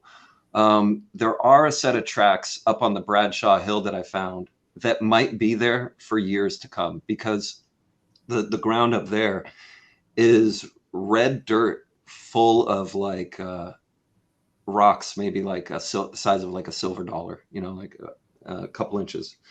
And it's completely peppered with these rocks. Well, something walked through there, and when it walked through, it pushed the rocks down because it was so heavy. And then over the next couple of weeks or whatever, those holes filled in with silt. So by the time I found them, it's these big open patches, and you dig down, the rocks have been pushed down. Hoodoo Tall, Damien J. Hoodoo Tall documentary on the high strangeness of the Bradshaw Ranch in Sedona, Arizona. Oh, this one's making us all want to travel to northern Arizona right now, isn't it? Spaced Out Radio continues right after this.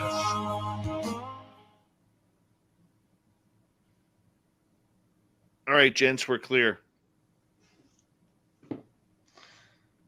This is great, man. Appreciate you having us on. Oh, dude, I love shows like this. This is where I'm very happy. Oh, good. That's good. That's good. We're glad about that. I was laughing at some of the. I couldn't stop laughing on the screen because it was showing us all of the funny names people were getting from the Voodoo Wu-Tang name generator. I put my son's name in there. He's Freebooter Brave. Oh my God, that's good. I did mine. Oh, you know what? Yeah.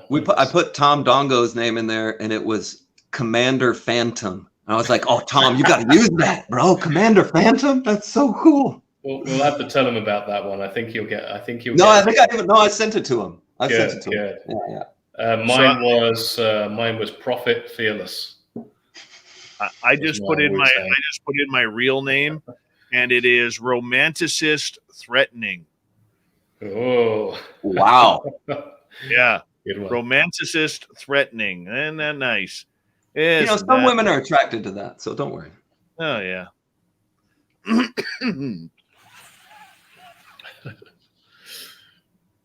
Let's see what the Michael Leger is. Hold on, Michael. We'll get you.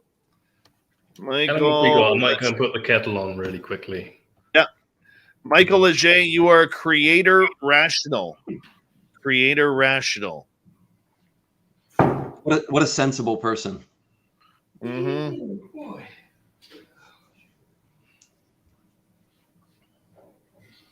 This is awesome. I never knew this existed. Isn't it great? Yeah. That is fantastic, man. Well, I mean, it alleviated the awkward conversations of people asking me, "How did you come up with the name? What does it mean?" Now I just use the name generator. I could have thought about it, an alias, for months. There's too many options. I just wanted to go with something that was a little more thoughtless, I think. I just went with my first name and my middle name. That's all I did. I did put in my full name, first, middle, last. Oh my goodness. Now I got to try mine. Hold on. Let's see how this turns out.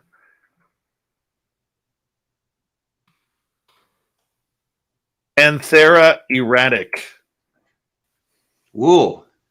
You sound like like you make house music or something. Yeah, no kidding. Might go see you in concert with a name like that. Right.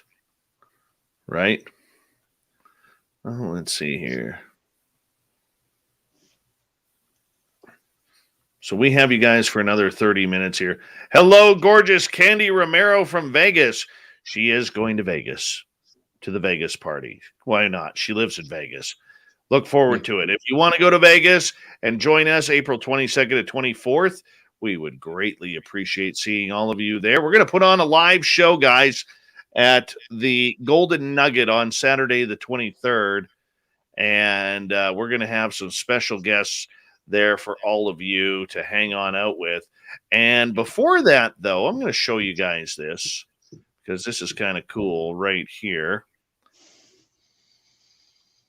Both Lynn Wallington and I will be speaking at UFOCon 2022, March 25th, 26th, 27th in San Francisco, California. If you want to get your tickets, just go to UFOCon2022.com and hang on out with us. We would really appreciate that. Really appreciate you coming on in, hanging out with sweet Linny Pie and I. And you know what? It is a great event. 15 speakers, including who's in there so far? Alan Steinfeld, Paul Hynek, Misha Johnson, Robert Perala, Jesus Payan Jr., Matthew DeRuin. Of course, we have Lynn effing Wallington, who is going to be there. So I highly suggest that all of you guys, if you can't make Vegas, but you can make San Francisco, come hang out with us. Hello, gorgeous Rose Demaray. How are you? Icarus, nice to see you. And who else has joined us late here? That's it. Mm-hmm. Sovereign Farts, how about taking it down a notch in the chat room, man? Yeah, Sovereign Farts. Nice name, eh? Big thank you tonight to Rex, Tim, Apollo, Fapster, Mike, Sorcerer, Ed, and Steve for the super chats. We really do appreciate the love and support that you guys give us. And thank you to everybody who's given us a thumbs up and has tuned on in tonight. Here we go, everyone.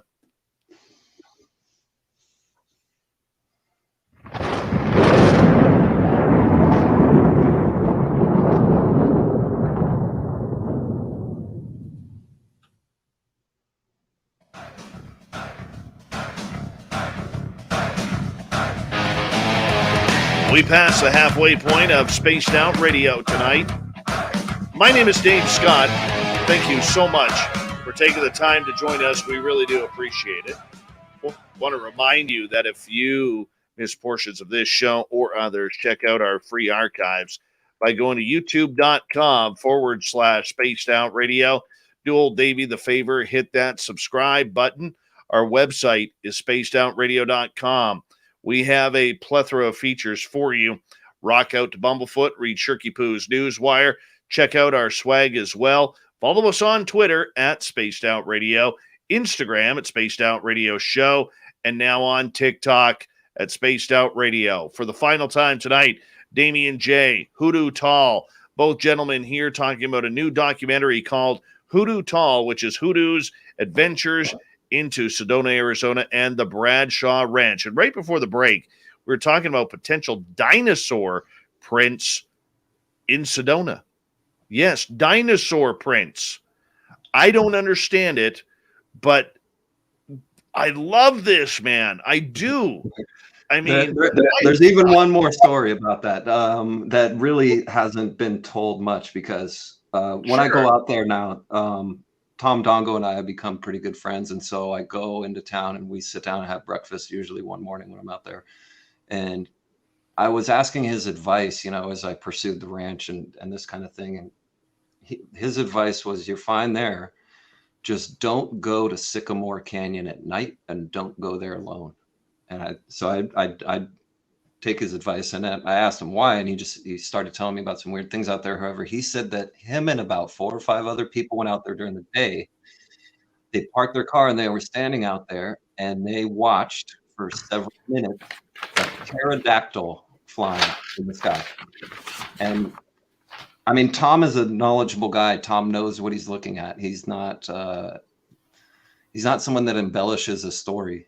So for him to say he saw a pterodactyl flying around, I mean, I have every reason to believe him. But to me, that's incredible. Like, now I want to go to Sycamore Canyon and try to see pterodactyl, but it's but they've also seen dinosaurs on the ranch, big and small. So and the footprints back up the stories, which is the craziest part of it all. That there's physical evidence left behind from all these things that my whole life people told me aren't real. These dinosaur tracks, do you think they are popping in and out of dimension, or that they are still alive on this plane?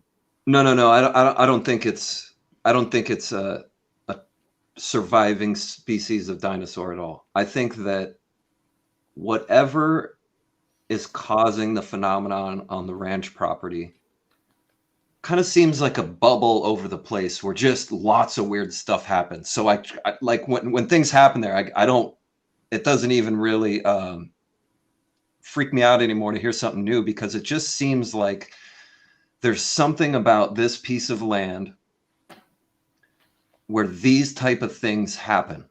And if you go in closed-minded, if you go in only looking for a Bigfoot footprint, you're going to miss so much, because there's so many other strange things happening there. And so, no, I don't think any of the footprints we're finding have been left by a surviving unknown species. I think that they are things coming and going that we can't understand. Linda Bradshaw, Tom Dongo told me when I interviewed him about the dinosaur stuff that was going on there. And he said that Linda Bradshaw one time was apparently upset because she couldn't get hold of him. They were on the property together. She couldn't find him. And eventually she came across him, and apparently she said that she was shouting his name because she'd seen a pair of dinosaurs on the property. Oh yeah, like maybe 8-foot tall brontosauruses or something like that. Yeah, something like that. And she was apparently saying, "Oh, Tom, where are you? Where are you? Come over here, come over here." And then she found him. Where were you? Where were you? Like, was shouting her name. You couldn't hear me. And he's like, "I didn't hear you at all." I was like, wasn't that far away. The place is relatively quiet. If you shouted someone's name, you would hear them for, I don't know, 200 feet, or more. I don't know.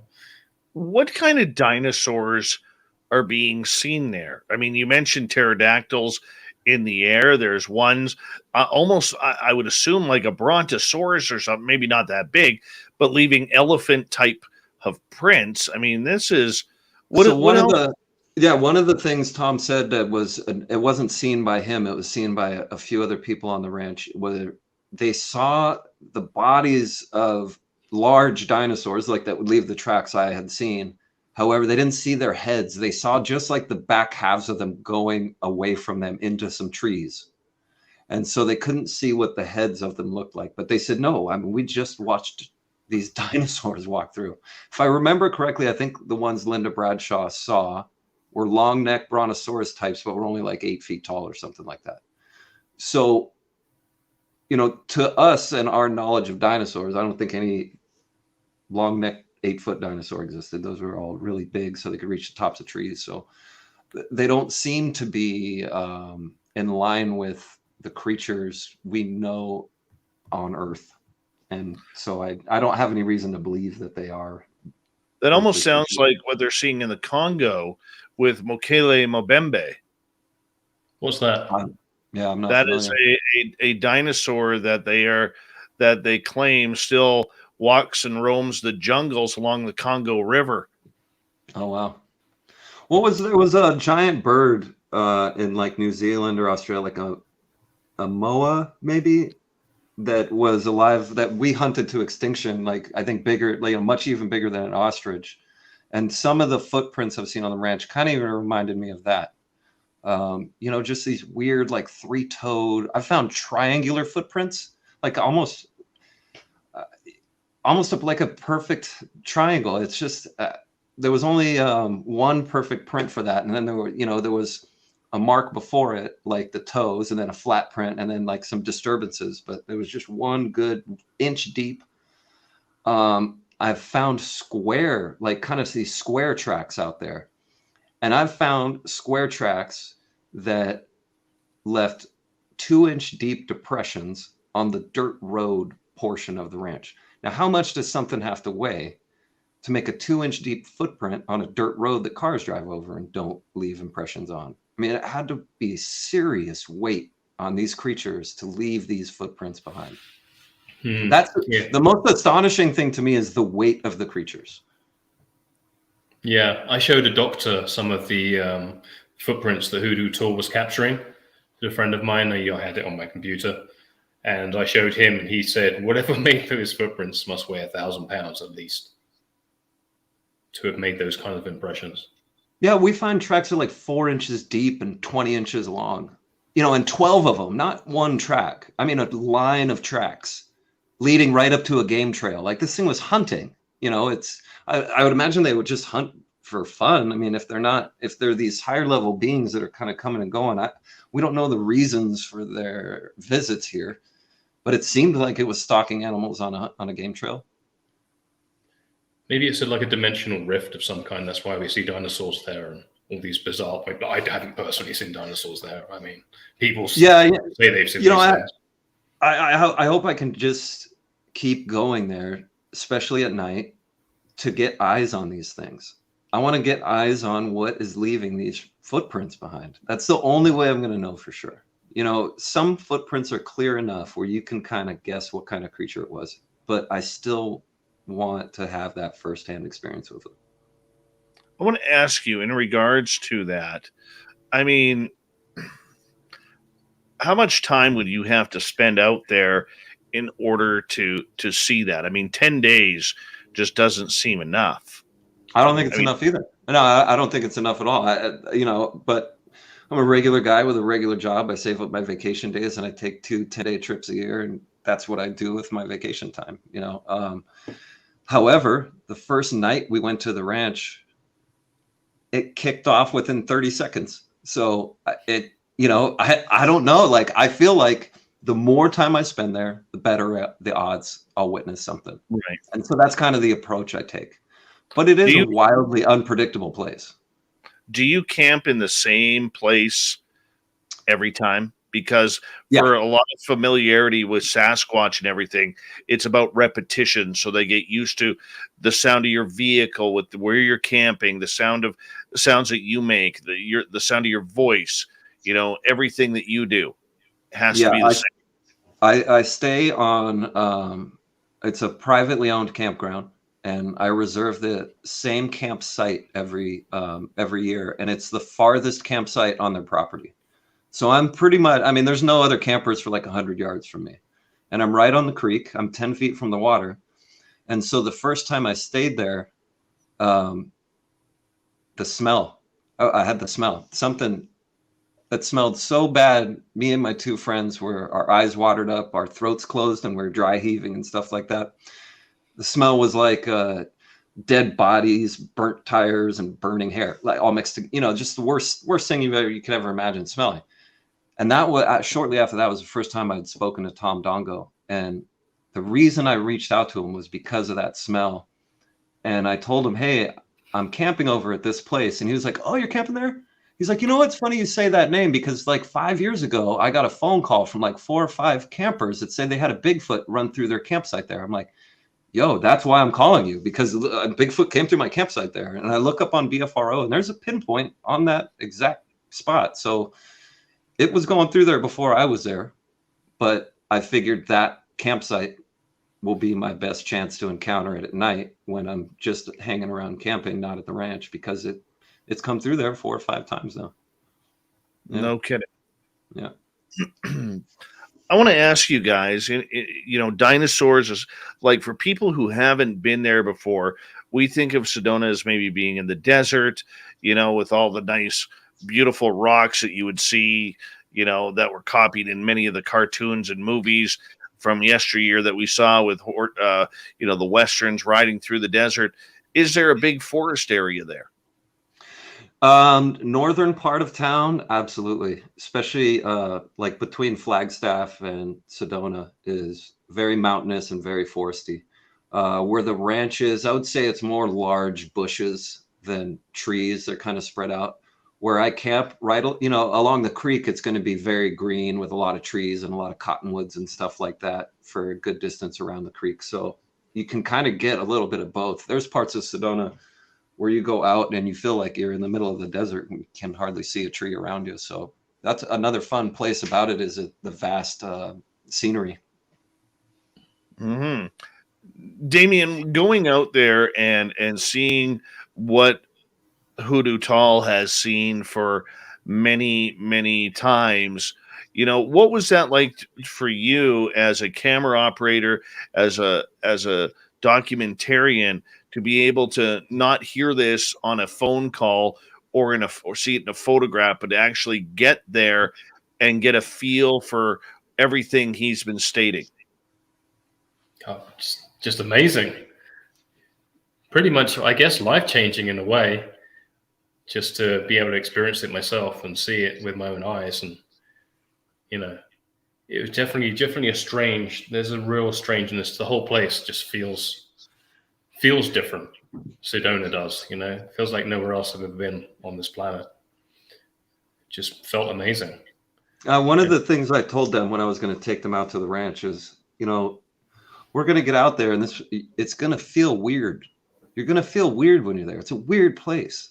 And if you're going out there looking for a reason to get scared, you probably won't last long, because you'll feel something like nudge you on the head or something, and you're going to get freaked out and you're going to run because there's nobody standing behind you.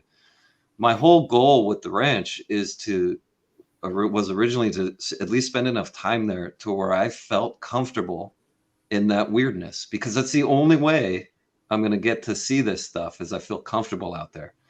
And that is the biggest step, I think, for me. That was the hardest thing to overcome, was to feel comfortable out on that ranch, even when you're out there at night alone, and you know for sure there are giant creatures in the bushes around you, whether you see them or not. I mean, they're there.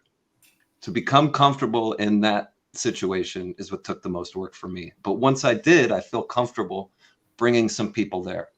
Yeah. Because I do know that if something gets in the way, I have a couple things that I'll do to get in between me and let them get to the car, and I'll deal with this. So I don't feel like I'm ever putting anyone in danger by taking them out there. Yeah, he said that to me. He goes, if anything strange happens, just leave, and I'm gonna get in the way. I'll protect you.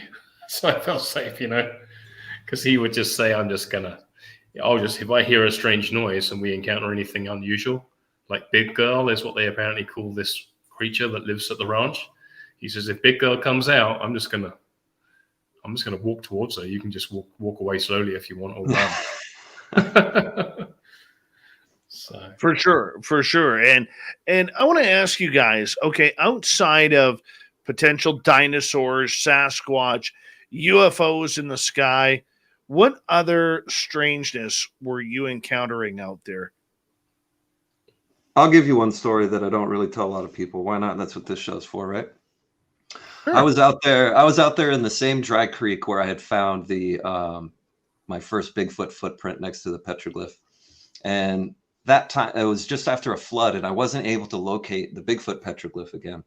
And I was walking up and down through this thing, and I was by myself. This is in the middle of nowhere. This isn't on a trail or something like that. And so I'm out there because I'm trying to get a better understanding of my own self, in a bigger sense. And so I was doing like a meditation as I walked, like asking for a connection to something bigger than me.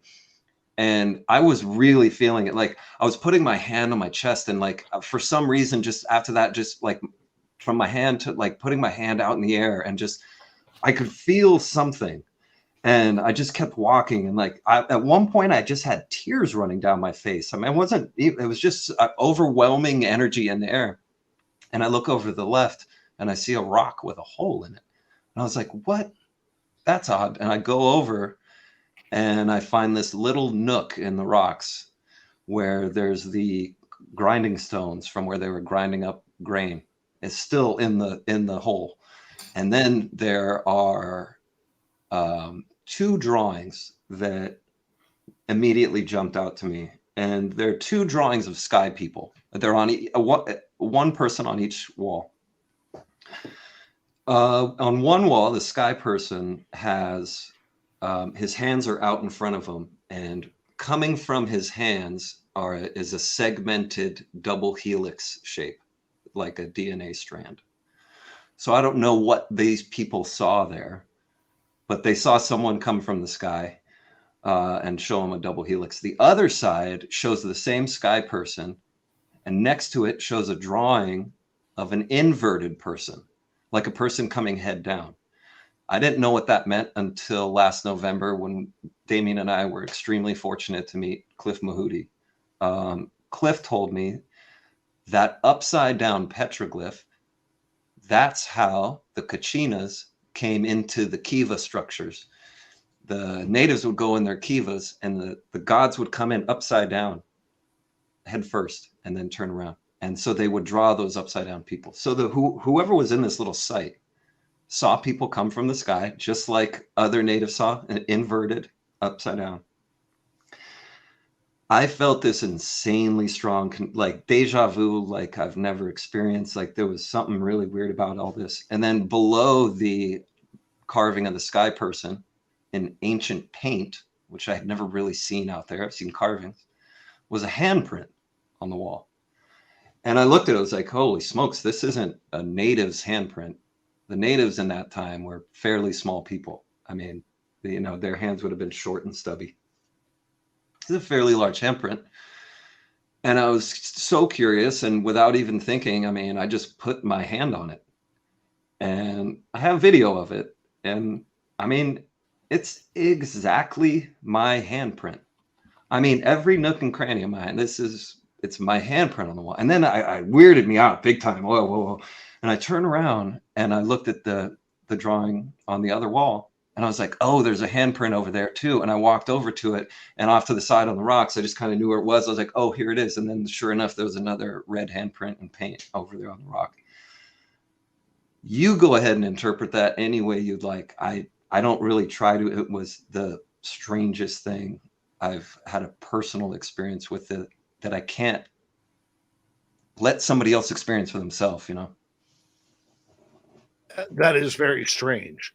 Very strange indeed. I mean, to find a handprint the same size as your hand, I mean, sure, it's possible. Yeah. But made by those natives 10,000 years ago. Weird.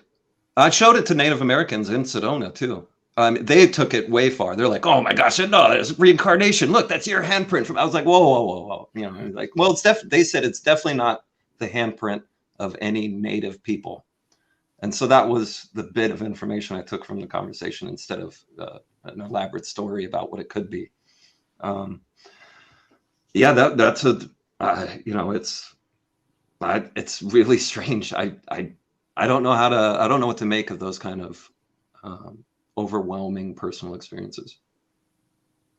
Anything paranormal happen while you were there? Ghosts?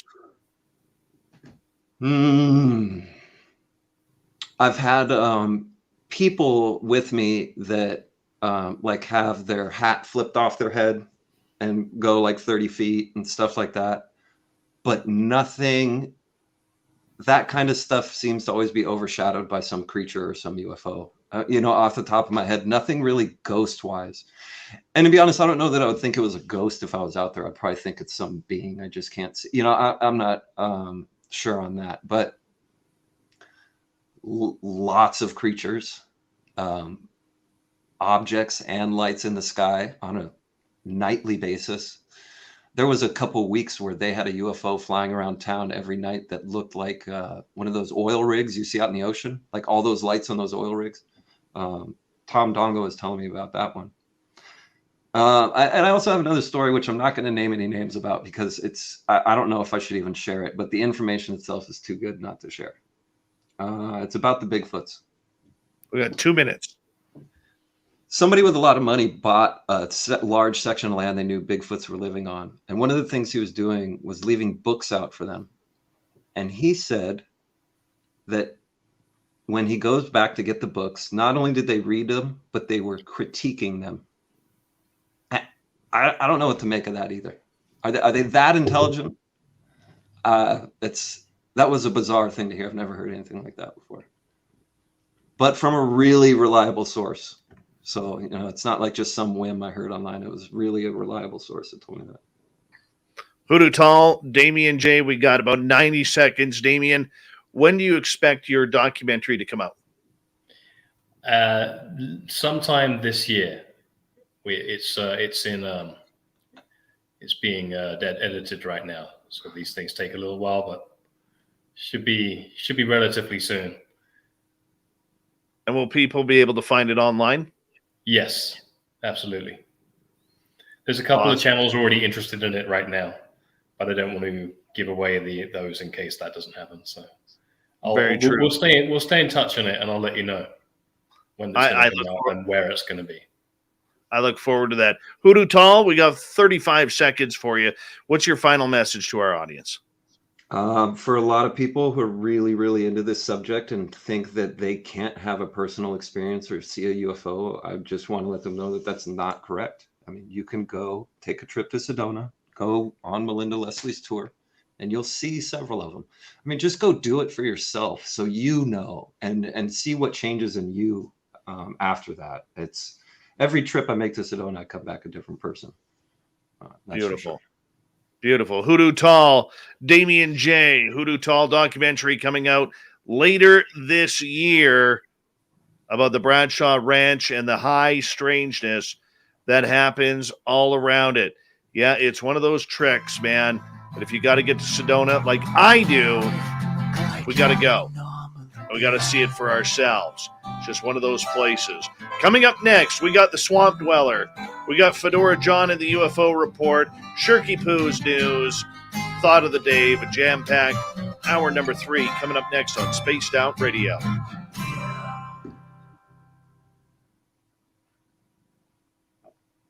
Great show, boys. Great show. Thanks for having us on. Thanks for having us on. Dave, I feel like we could have done 5 more hours if we wanted Oh, to. dude, yeah. Oh, totally. 2 hours is not enough. So we can always come back and do more. And I mean, I'm probably gonna make another trip out there before my trips out there I make as often as I can. So if we come up with more awesome discoveries, it'd be good to have a place to talk about it. Well, you know what? You can join our audience on our Vegas party, April 22nd to 24th. If you think you can handle me in Las Vegas, I'll do it. Just careful what you wish for. All right. Come on out. Dave's not a rookie going to Vegas. That's for sure. Okay. All right. Good. Dave's we're not talking a real rookie here. Lawrence Burshett, how are you, buddy? Good to see you. And but yeah, come on out, and we're going to be having the live show on the 23rd at the Golden Nugget from about 5 p.m. to 8 p.m. And we're going to have a great time. Great time. Ted Bastian, buddy. Yeah, I want to go to that. Yeah, I'll give you guys details. Cool. And get it going. And we got it up on our website. We got to make a little bit of change to the schedule because we're adding the live show that we are doing for our audience. So once we get that, we'll bring you up on stage and you can interview with us during those 3 hours too. Oh, that'd be absolutely. We can do that. Yeah, awesome, gentlemen. I got to go get ready for the show here, but I will let you guys go. Thank you for a wonderful show. And Damien and Hoodoo, if you guys want to use, once it goes into archive, if you guys want to use it, you guys are friends. Feel free to use it wherever you want, man. Appreciate it. Thanks for having us, Dave. Yeah, no thank problem. You, man. We appreciate this big time. All right. All righty. All right. By the way, Captain K-Rod says, I'm late, Hoodoo Tall and Damien. This is nuts. Don't know if you... Well, they're going to find out all about everything because everything's going to be in the documentary, and it's going to be absolutely. There's a lot. They're of right though. We haven't talked about, and they're Yeah. going to see the footage. They're going to see the tracks. They're going to see the UFOs. They're going to see an interview with Tom Dongo. We've got that in there. We have Melinda from the UFO tours on it. We have people's other points of view. CE5 group. We got a CE5 group from Phoenix. Group came down. Yeah, we had a lot. There's a lot going on. I mean, right on. I don't know how I'm going to get it down to 1 hour, to be honest. We'll see what happens. Maybe because one of the channels that's interested in this thing. Oh, will you make more? Will you make more? Can it be more than one? It might It might have to be more than one. It might have to be a few episodes. I don't know what's going to happen. Me and Hoodoo Tall will review the 4-hour cut.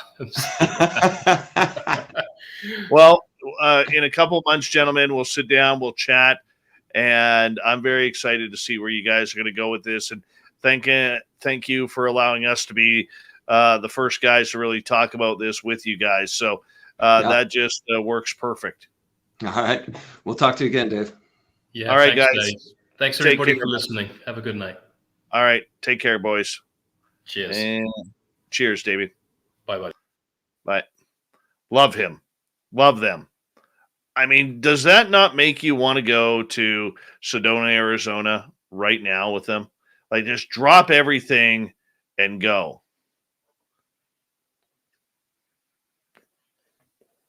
I know. I am Cat Loco. All right, that's enough of that, actually. There we go. There we go. It's fun times, man. Fun times.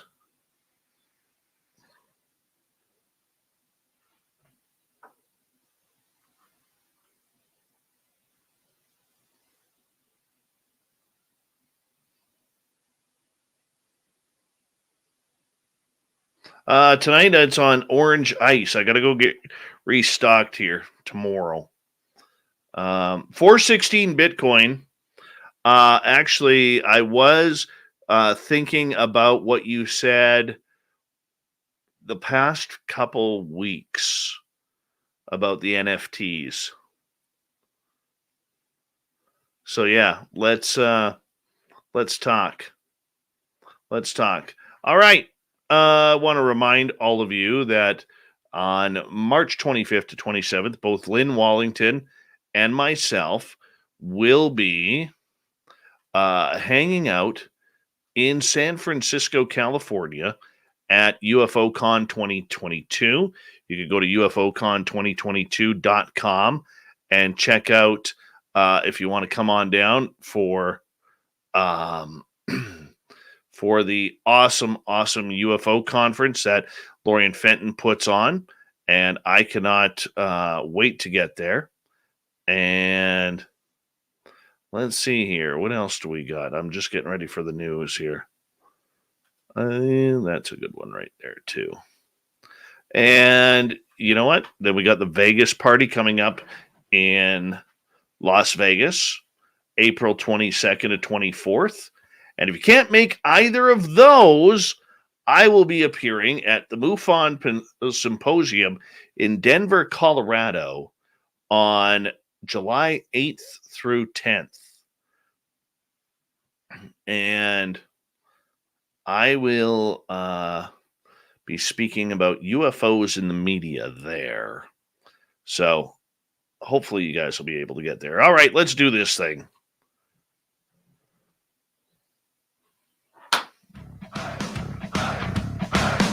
Would you like to connect with us? Head to spacedoutradio.com for all your latest show info.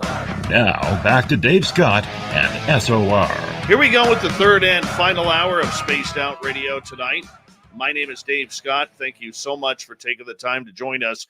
We really do appreciate earning your listening ears wherever you are on this beautiful planet we call Earth. Hello to everyone listening in on our terrestrial affiliates around North America, digitally on TalkStream Live, Revolution Radio, and KPNL. All of our archives are free by going to youtube.com/Spaced Out Radio. Just do old Davey the favor, hit that subscribe button. The Desert Clam has set the password for tonight in the SOR Space Travelers Club. Decoitage. Decoitage is your password.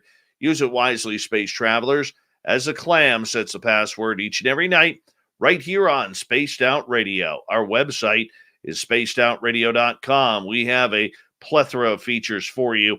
Rock out to Bumblefoot, read Shirky Poo's Newswire.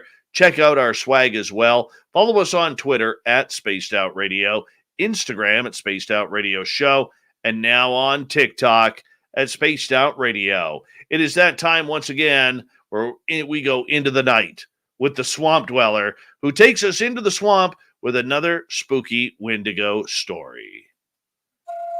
Hi, Spaced Out Radio listeners. This is Swamp Dweller. It's time for your nightly dose of spookiness on the show. If you have an interesting encounter or a spooky story that you would like to share, be sure to submit them in at swampdweller.net. You can also find our YouTube channel at youtube.com/swampdwellerreads. Now, let's chill out, relax, and together, let's enter the swamp.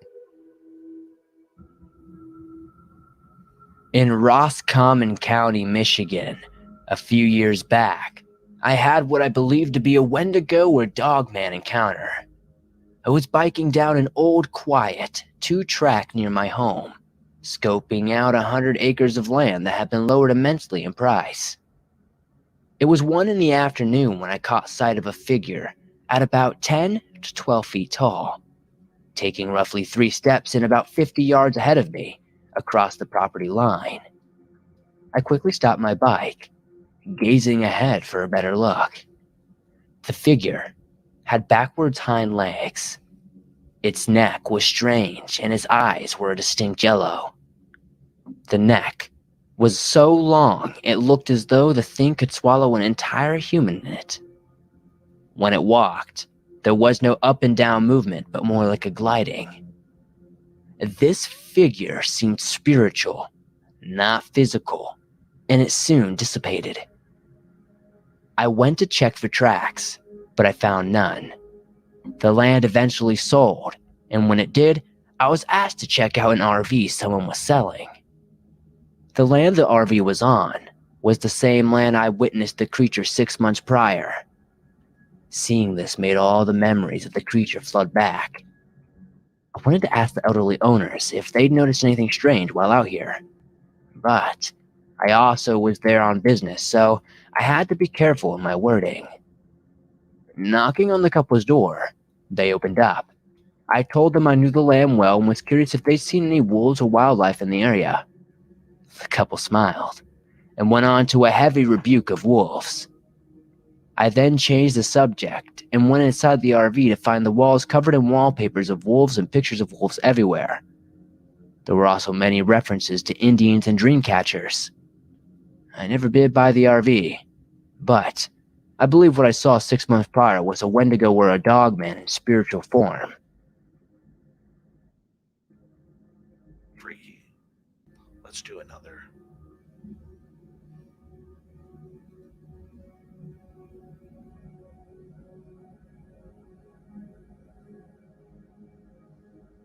My story takes place 4 years ago, when I was just 14. I wanted to go hunting out on our property, which is about 370 acres in total. It took some convincing, but my old man finally agreed I could go hunting on my own. When it was time to go, I was stoked. I grabbed my molly bag and crossbow before jumping onto my dirt bike and setting off on my hunt. It was about 8 in the morning when I got to my grandpa's property and saw all the no trespassing signs. I ignored these and sprayed dope piss to mask my scent before rushing off to my favorite tree stand. I'm on my way up the tripod when I suddenly hear a loud thump. A tree fell, but thinking it was coincidental, I continued my climb. Another tree soon falls and I stop, actually worried and looking into the distance. Suddenly, there was a high-pitched scream far off. I couldn't describe it too well as I'm deaf and I have an implant in my ear that helps me hear. It was when I was almost at the top. I see this monster buck running for its life. I quickly slide down and grab my crossbow when I suddenly see this huge dog-like figure staring me in the eyes. It's now standing on its back legs. I was too afraid to move when my great-grandfather shows up on an ATV and yells at me to get on. I hop on, and he and I leave. Later on, my hunting pal, I'll keep his name private, mentioned to me a story about a black dog-like figure that would prowl the woods. I believe it was the Dogman. If you ever encounter one, just run.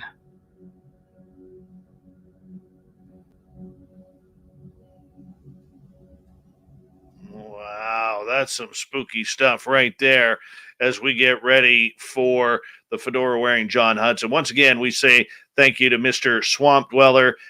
Go to his YouTube channel, Swamp Dweller. He's just hit 251,000 subscribers, and we love him around here. He'll be a guest on this show in just a few weeks' time, and I always love it when Swamp Dweller comes in to talk about his spooky, scary stories that he gets from people. So once again, we thank Swamp Dweller for the swamp. Love this portion of the show. Absolutely love it. You know what? Let's go from the swamp to the sky, where we're going to talk some UFOs here with the fedora-wearing John Hudson.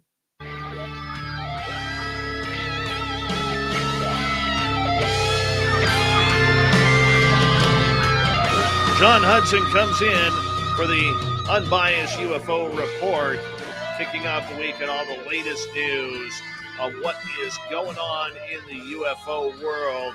Mr. John Hudson, how are you, man? Good evening, sir. How are you doing? I'm doing pretty good. How about yourself? I'm doing good. You know, I know you got a bunch on your list, but I wanted to bring up just your thoughts here on something happened, a little controversial late last week when a podcaster named Kurt J. Mungle had Linda Moulton Howe on. And right at the end, he asked a question, a very concerning question, basically questioning whether or not Linda still trusted her credibility, so to speak. No. Well, okay. So let me just say I disagree with that coverage of it. Basically, I listened to the interview and I was expecting something much worse than it was. Basically, like 90% of the interview actually goes very well. It's only at the very end. And Yeah. they get to a point where she says that, you know, her battery is about to go, and she should probably go. He says, well, can I get 3 more questions? She goes, well, how about 1? He's like, okay, I'll do 1. The 1 question he asks her comes from that guy, Steve Cambion, who you know, loves to troll people, right? And so it's a question accusing her of using known false photos on her website, and so it immediately puts her into a defensive position. And she claims to not know what he's talking about. So he drops that question, goes to the second question, which he phrases as, you know, we assume that in your career you've had to retract things when you've made errors. Can you describe one of those situations? And after that first question, this came off like, to her, like she was being set up. And both questions could have been worded in a different way, in a different context, and could have actually gone over quite well. And I'm not saying that Linda Moulton Howe didn't overreact in any way. I'm not trying to judge her reaction one way or the other. I'm just pointing out that I think it was primarily a complete miscommunication on the part of both of them. Unlike the interview that happened with Rathers over, you know, over John, can't remember his name at the moment, Ramirez. You know, to me, that one was more, you know, I think in hindsight, you might go back and say, I could have done things better. I think in the case of the Theory of Everything interview, honestly, I think it was all perfect storm of really, really bad luck. Well, you know, the one thing about it that I will say is Kurt J. Muggle is known for very softball questions. And to kind of hit Linda Moulton Howe, who's 80 years old, Sure. with a credibility question to kind of end the night. It Yep. was, you know, I just, you know what, I'm going to save my opinion for it because we do have to move on. But I will say this, you know, he has taken a lot of heat from the UFO community supporters and even from some detractors on that question regarding it. You know, I just feel that was it was a good question, could have been worded differently. Yeah, no, and that's the thing is both. I mean, the thing is that you could have rephrased the first question to be, you know, how do you deal with it when you've had photos that you've relied on as trustworthy, and later on you find out that they're not? How do you handle that situation, right? Like that would be a reasonable. And the other one would be a more positive one to say, hey, look, you know, we know you've had to make corrections in the past, and we all have trouble with that. We assume that you've handled it beautifully and learned from it. Can you give us one of your favorite examples of where you've made a mistake and you've come out ahead over it? I mean, you could have asked that in very, you know, different ways that would have resulted in completely different results. And once again, I'm not trying to, I think the two interviews are very different. I think in the case of Kurt and Linda, I think it was, honestly, I think it was just, you know, I think it was just a few little mistakes and just human error and just bad luck and bad circumstances and bad cadence. And I think it was just a perfect storm of bad luck. I think in the other case, I think, you know, me personally, I might have done things differently. But in the case of the interview with Kurt, honestly, I think everyone did as best they could in the situation they were in. Well, I think so. But you know what? Tough questions need to be asked, John. A lot of these people do kind of get away with softball questions. You know, but the challenge is that people tend to intertwine tough questions with tough tones, and that becomes the problem. Is tough questions are not only needed, they're kind of the only questions that are worth talking about, right? I mean, those are the fun ones, right? That's where like stuff happens, right? So that's the stuff you want to get to, but it's got to be done in a way that makes everyone feel safe and welcome and comfortable. Well, I mean, everybody has their own style. You know, that is one thing. And, you know, I watch Steve Cambion's Truth Seekers quite a bit. You know, there's a lot of stuff he does that I think, man, this guy's got some, you know, great points and great takes on things. And I agree. I listen to other stuff that it absolutely makes me cringe. Sure. But on the flip side, there's going to be people who do that to this show as well. Oh, They're absolutely. No, I know, really absolutely. Oh no, and in the case of both the Linda and Kurt thing and the thing with Ramirez and Rather, you had people on both sides saying, "Oh, this person was actually behaving perfectly, and this person seemed a little off." And I mean, you have opinions all over the map, and there's no way to know who's correct. All right, let's move on, man. Let's move on because we do got to get to some other topics tonight. Gary Nolan is back in the news. All right, talking about maybe playing with some anomalous type of chemicals and isotopes. Yeah. So basically, just a fair announcement. This is going to be the Gary Nolan week. The rest of the week will be all about Gary Nolan, and I'm very excited about this. So bear with me. Okay. So first off, I linked the interview that most of this is coming from, and so I encourage everyone to check it out. So the first thing that he goes over is what specifically are we talking about when we're talking about isotopic ratio differences that are found in UFO recovered material. And he got to wonderful specifics that I've never heard anyone get into before. And that is, he said that the thing you have to realize is that if you go out and you take a sample of magnesium from Earth, from the moon, from Mars, from the Oort belt, you go anywhere in our known, and you grab a sample of magnesium. And what you will find is you'll find three different types of magnesium, three isotopes, magnesium 24, 25, and 26. And they're usually in a distribution of magnesium 24 at about 80%. I believe 25 is at 11 and 26 is at 9. I might have gotten the last two reversed. But the point is it's 80, and then the second two are like piddles, right?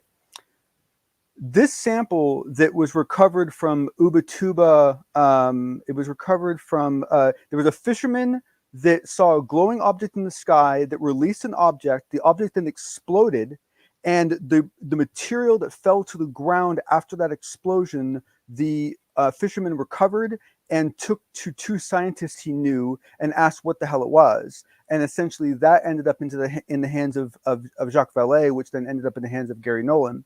And that sample has a distribution of, instead of 80%, 11%, 9%, of 60%, 20%, and 10%.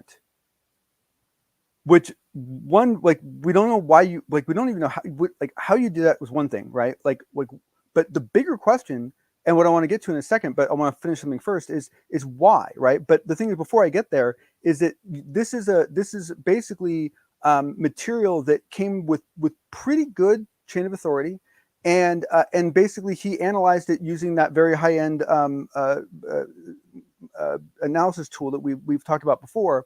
And once again, it's not to say, I think some people were I know I was confused at one point. It's not to say that we see different isotopes of magnesium. It's not to say that we suddenly start seeing magnesium 29 and magnesium 21, right? It's that we're seeing the distribution of those isotopes in completely different ratios that we've never seen before, that we've never seen anywhere else in our known universe before. And so it's super freaking odd, right? I mean, just like super odd. And before I get on to the question, please, like, I'm getting very excited, so I apologize. You geek out, man. This is way above my pay grade here. Yeah. So any questions or anything, or is it making sense to you so far? I am so far away from science, man, that I'm still trying to catch up.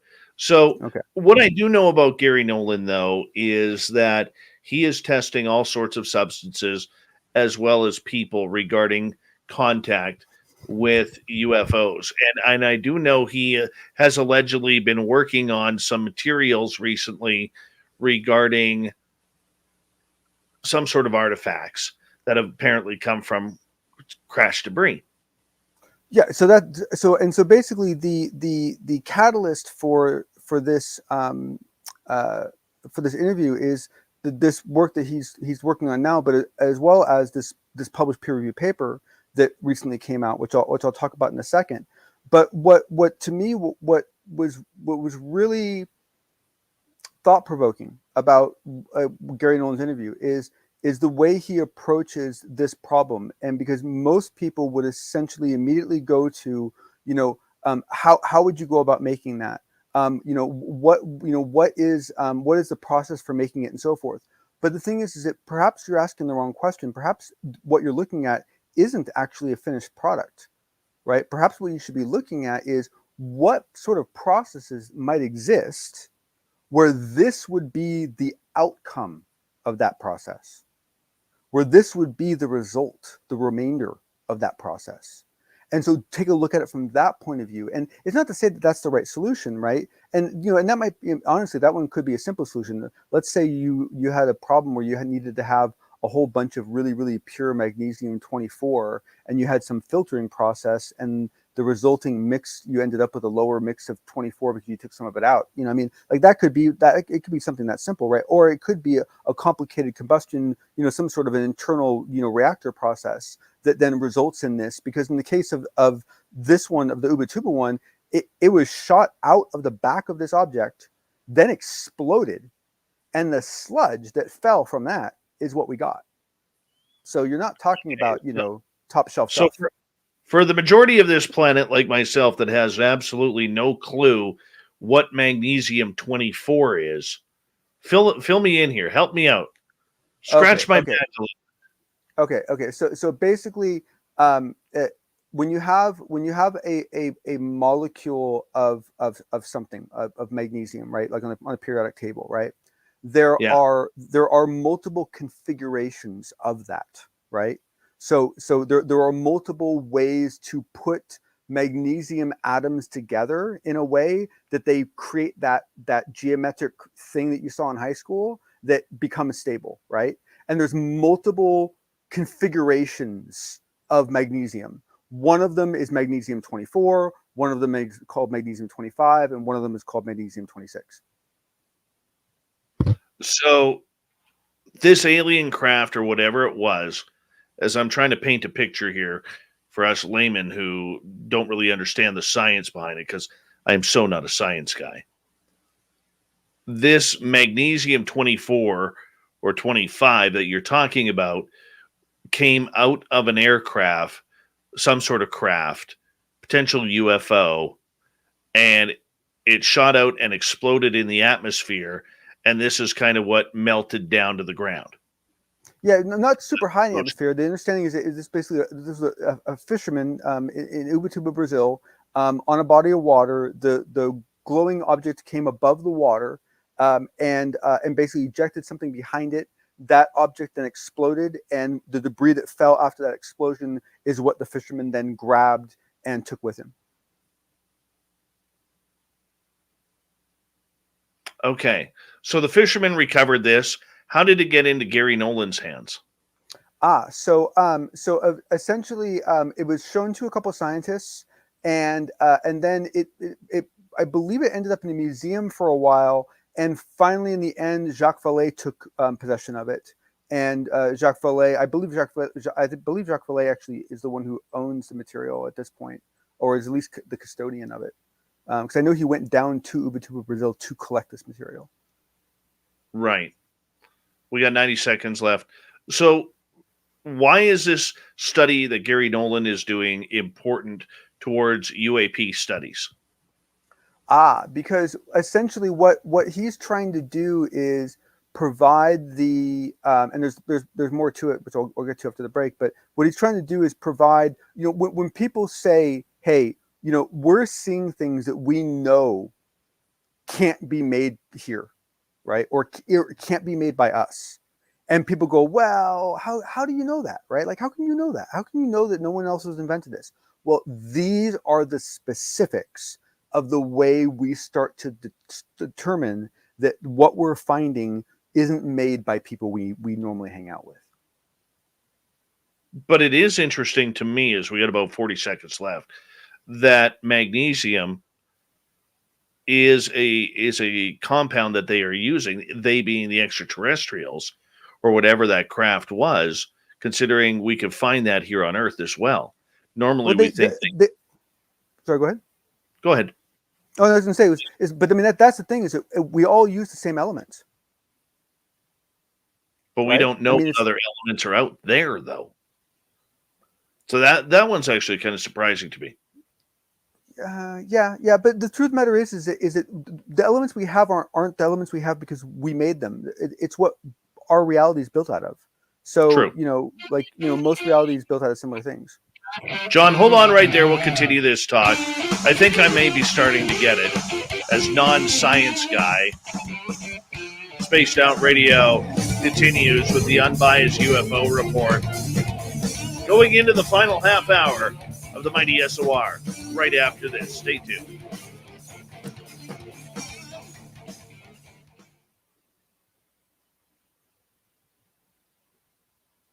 I'm trying to get it so bad, John. I am trying to get it so bad. No, it's Forgive me. it's Forgive me for being an Dave, no, Dave. This stuff's hard to grok. It really is. It really is, because most of us think of something like gold as being like a gold atom, but when you find gold in real life, it's in globs. It's in it's in like little geometric shapes of combinations of protons and neutrons and electrons and so forth, right? So and the thing is that different isotopes can have drastically different results. I mean, there are things where one isotope of it is perfectly safe and the other isotope of it will kill you. Mm-hmm. I just want to say something. Hey, Steve Cambion from Truth Seekers. You know what, man? I just want to say, this is the first time I've seen you in our chat room, so please welcome. And I hope you do the same as I've done to you, is hit that subscribe button. But I just want to say, I thought it was a good question.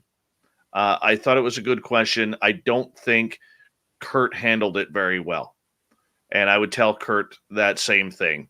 And good job on you for catching. You catch a lot of stuff, man, that I have no notice of. And many of us don't have a notice of. You got a real good eye for that kind of stuff. So I'm not talking about you. I'm talking about Steve. But keep up the good work. And I mean, he has brought a lot to the table that I've never ever really even thought about or heard of. I mean, he's a digger, man. I mean, I would hate to see the size of his shovel. I really would, because he digs and he's not afraid to dig. That's a good way of putting it. I agree.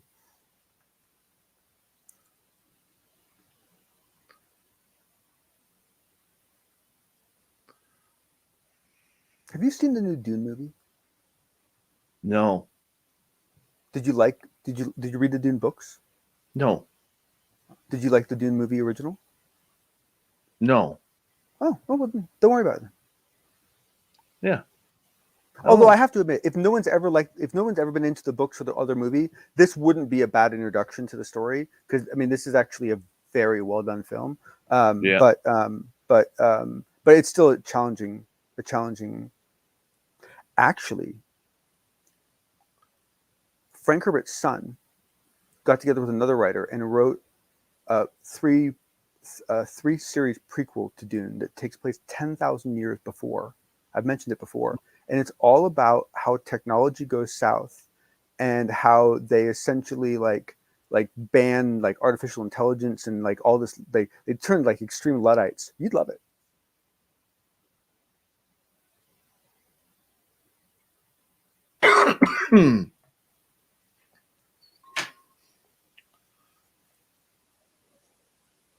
Yeah, I think my name was God, what was it? It was like Panther something or other. I don't remember. Thank you, Thin Lizzy.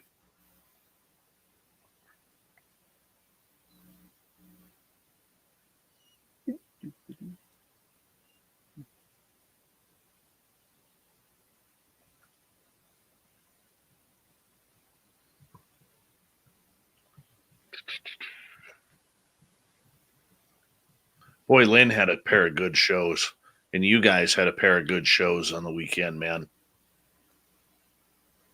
Yeah, well, I don't know if she gets as much credit for Sunday. I mean, Jim's kind of,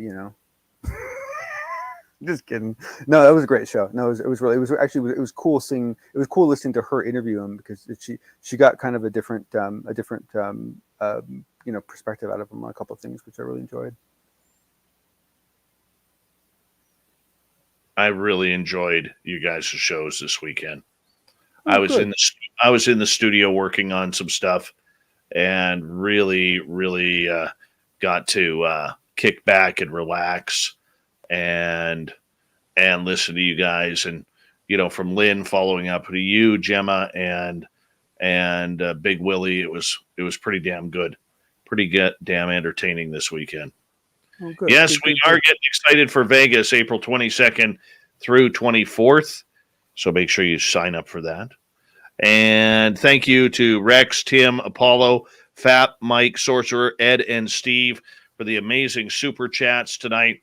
It's a wonderful way to support what we do on this show on a nightly basis. So thank you so much.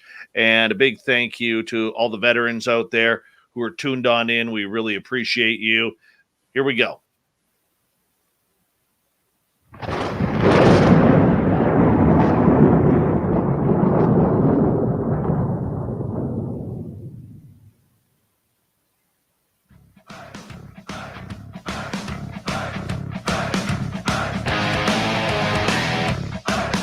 We've rounded third.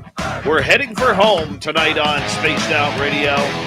My name is Dave Scott. Thank you so much for taking the time to join us. We really do appreciate it. Want to remind you that if you've missed most of this show or others, check out our free archives by going to youtube.com/Spaced Out Radio. Do old Davey the favor, hit that subscribe button. Our website is spacedoutradio.com. We have a plethora of features for you. Rock out to Bumblefoot, read Shirky Poo's Newswire, check out our swag as well. Follow us on Twitter at Spaced Out Radio, Instagram at Spaced Out Radio Show, and now on TikTok at Spaced Out Radio. We continue on tonight with the Unbiased UFO Report. We are joined by the fedora-wearing John Hudson, who's hanging on out. John, welcome back. Thank you. Thank you everyone for hanging out. We do appreciate it. All right, we're talking isotopes. We're talking science. We're talking magnesium-24 apparently dropped out of the back of a UFO that seemed to have farted its own stuff all over the place. That's kind of where we are.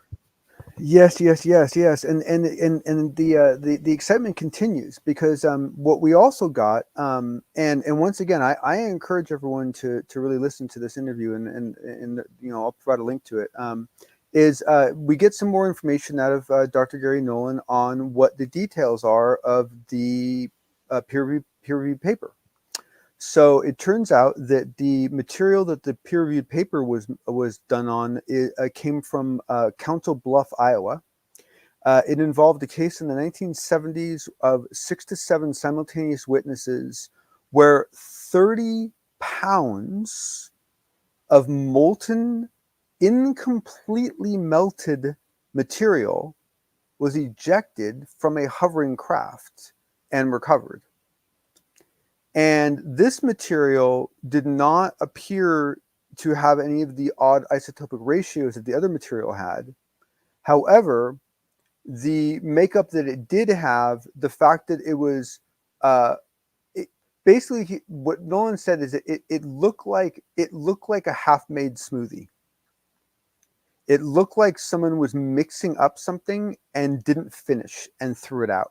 Like that's how it seems because it's partially melted. So it's almost like someone was doing a process and the process didn't finish.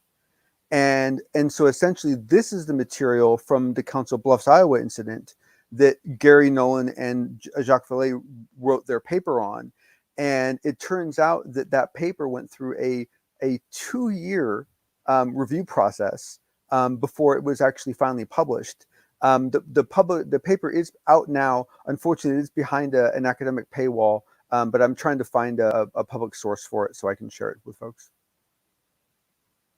No, very true. Okay, so we seem to have this problem of UFOs spitting up this material. And how big of a clue is this to what they are doing? Because even going back to 1967 with the Stefan Mikulik case at Falcon Lake, he said the UFO actually was dropping some sort of material on the ground as well. Yeah, I know. And, I really struggle with this one because, first off, I would like to assume that you get to an efficiency point in the future where you aren't ejecting a bunch of crud out of your engines anymore, right? at the same time, if you want to create some analogy, is this akin to a bunch of ants gathering a bunch of motor oil that's been dropped at a stoplight and saying, ooh, look, motor oil from the gods, right? And only some cars drop it because only some people have leaks. I mean, it's like, is it that just like useless, you know, from that point of view, you know? And that, I no one knows. Or is it a gift? Some people think it's an intentional gift. Could be. Well, honestly, we know so little. For all we know, the creatures inside these ships could be metal, and this could be what they let go of after a big meal. Who knows? Aliens dropping magnesium, much like an airplane would drop its droppings over the ocean or someplace to lighten up the load. I don't know, man. I don't know. This one personally, like I applaud people like Gary Nolan for following the science, because I have to admit, me personally, I would have this horrible inclination to tell people, okay, I'm sorry, you know, this whole like fell from the UFO. I don't want that crap. I want real. I want material from the craft, from the finished product. Don't give me this low yuck. According to 11, Gary Nolan kind of suggests that the isotopic enrichment could be the waste product of a very high energy process. Sure. Absolutely. Absolutely. What's your thoughts on that? Oh, I think it's entirely possible. Unfortunately, you know, I mean, look, this is a fantastic thought exercise to be going into, because it might lead us to the right answer, right? I mean, for example, I mean, if we found, you know, four different sludge outcomes that all turned out to be from the same process, right? Like that would be hugely valuable, right? So I mean, there's lots of things that we could glean from this, and it might end up being really, really obvious. But I don't know like how specific you can really get as far as guessing what it's coming out of, right? Because I mean, you know, even if you got like, you know, the kind of exhaust that comes out of a modern combustion engine car, if you took that exhaust, you couldn't say for absolutely sure that came from a combustion engine. There are other ways you could create that output. So, you know, it's challenging. Has there been any results of radioactivity regarding the samples that have been tested? So I don't know of any. I don't know. I've never heard of specifically of any material that it has been recorded as being radioactive. However, with that said, Gary Nolan is also the individual who has been looking at the brain makeup of contactees and looking at the effects of radiation on them. And so I have to believe that if anyone is going to be keeping an eye out for that sort of thing, it would be Dr. Nolan. Yeah, the reason why I ask is going back to the Stefan Mikulik case, which I think is still one of the best out there 55 years later regarding radioactivity. I mean, he had those radioactive burns on his skin that, you know, formed a dot pattern on his chest, along with his clothes being burnt. And many people who have had interaction with UFOs claim to have radioactivity. Look, Rendlesham. Rendlesham. That was some form of radiation, right? I mean, you know, it's, you know, yeah, no, totally. No. And the thing is that it's, I don't know, I guess at some level, when we start seeing some things like this, I think for me, it takes some of the shininess out of this whole delusion, because, you know, it kind of implies that, you know, these others, perhaps aren't as advanced as I'm hoping they are. Does it lend a thought that these craft may not be as far off than what we have right now, considering, or is it that these craft are so sophisticated that you have to have a real high energy engine, or if that's what you could call what they're I don't even know what I'm saying here regarding this.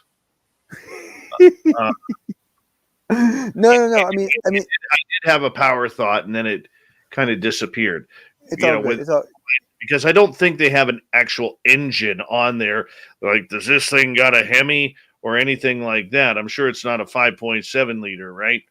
You know, No, they're but I not. mean, technically, the nuclear reactor in a nuclear submarine is an engine, right? I mean, it's like, Right. it's like, but it's part. Well, it's not really. It's the energy that fuels the engine. But I mean, you know what I'm saying? I mean, it's part of the system. It's important to the system. And the thing is that I personally, I don't. I guess what I'm saying is I think we need to be very careful how much we infer from the material. I think that there's more we can there's more we can infer from it than we previously thought. But I don't think that it's going to tell us the integral the intricate details of what's being done. However, I'd be happy to be wrong. Apollo 11 says, based on where they came from, it may not have been too big of a technological challenge for them to get here compared to us and what it would take to get there. That's even possible. I mean, honestly, like there's so many possibilities. I mean, let's face it, like all of our ideas of distance between other planets are all assuming that the people coming here are coming here and planning to go back. But if you have a vessel in space or a group of vessels in space that are migratory groups where their home world is no longer there or no longer habitable, and they're just looking for a new place to go, they will travel much further and for a much longer period of time than others will because they don't have a choice. Could be. Fedora John, another excellent following here on the Unbiased UFO Report. You blew my mind. I didn't know a thing that you were talking about tonight. And yeah, I showed my science tonight, which is why I don't talk science on this show. You schooled me, man. Schooled me. I appreciate it. Well, Dave, you're never too old or too young to get back into science. So, maybe we'll get you talking geek soon. It is my personal refusal to do it. I'll stick with the woo, man. I'm way more comfortable with the woo than the who, what, where, when, why, and how. That's why I have you and Science Bob around here. There you go. Well, thank you much, sir. And thanks everyone for hanging out. Absolutely. Let's get to Shirky Poo's news.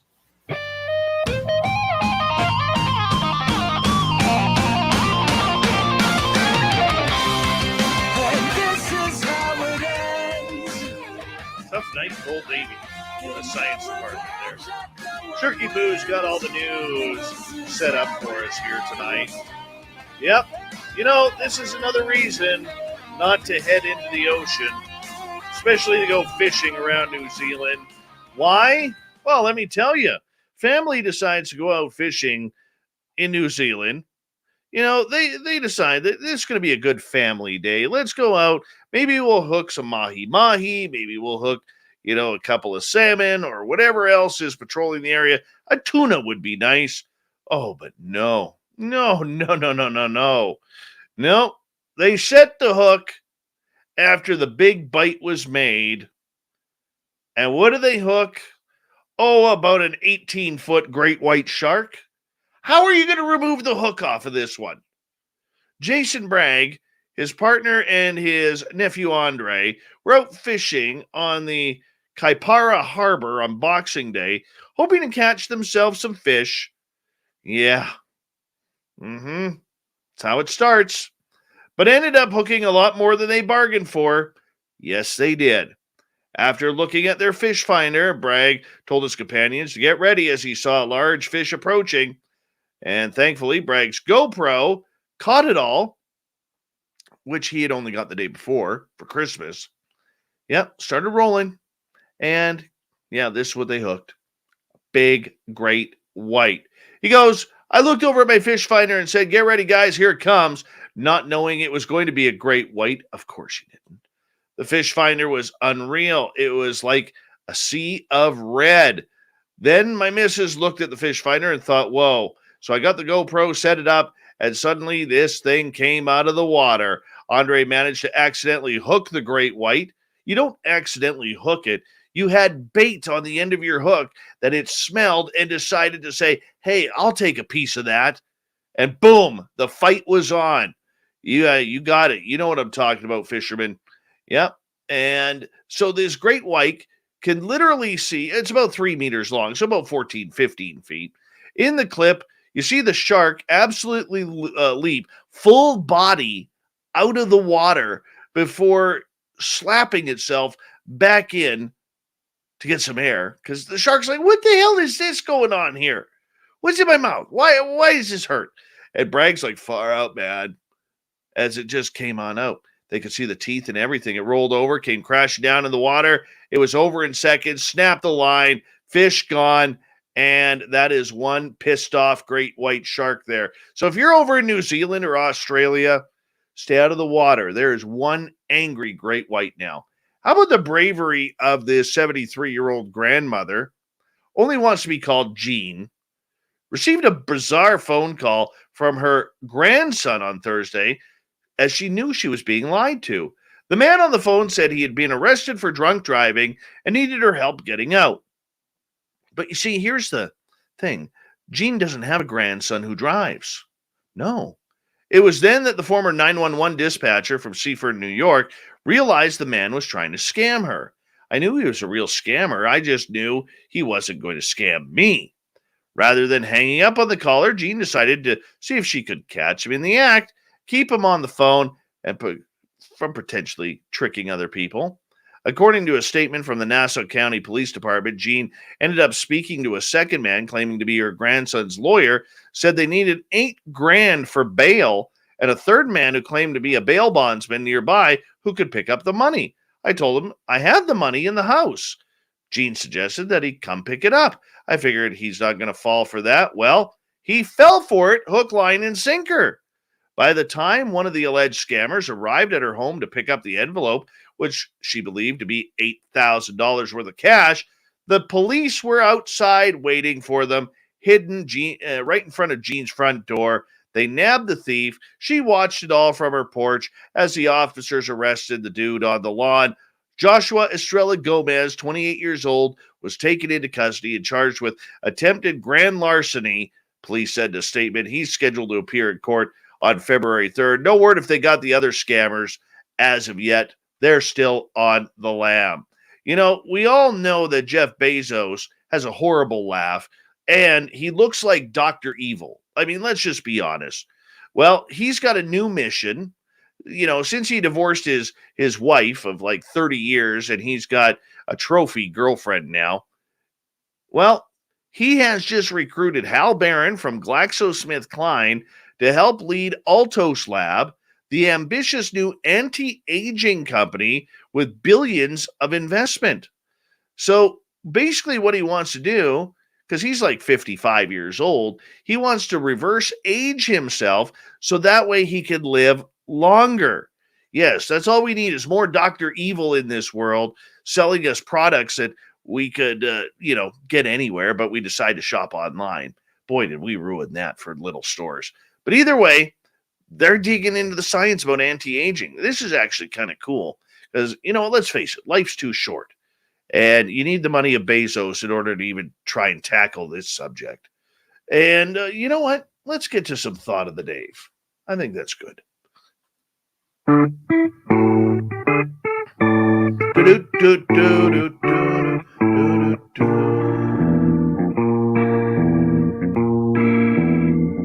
we go with the thought of the day, as we ask it every day. Today's question: how many Skinwalker Ranch type of places do you think are out there? I think, it's a lot more than what we truly believe. My friend had one. That's where a lot of my experiences happen. We look at East City Ranch, Bradshaw, Skinwalker, Blind Frog, Stardust. They seem to be all over. Thin Lizzy says she goes deep into this one. She goes, there's a plethora of them. A plethora. Just toss the ball up. Right out of the park, Thin Lizzy. Lee, I know of 2 here in Washington State. One around Mount Adams, the other one near Mount Baker. I have a theory as to why. Dun, dun, dun. And he leaves us on the hook. Mark Sandy Brenner.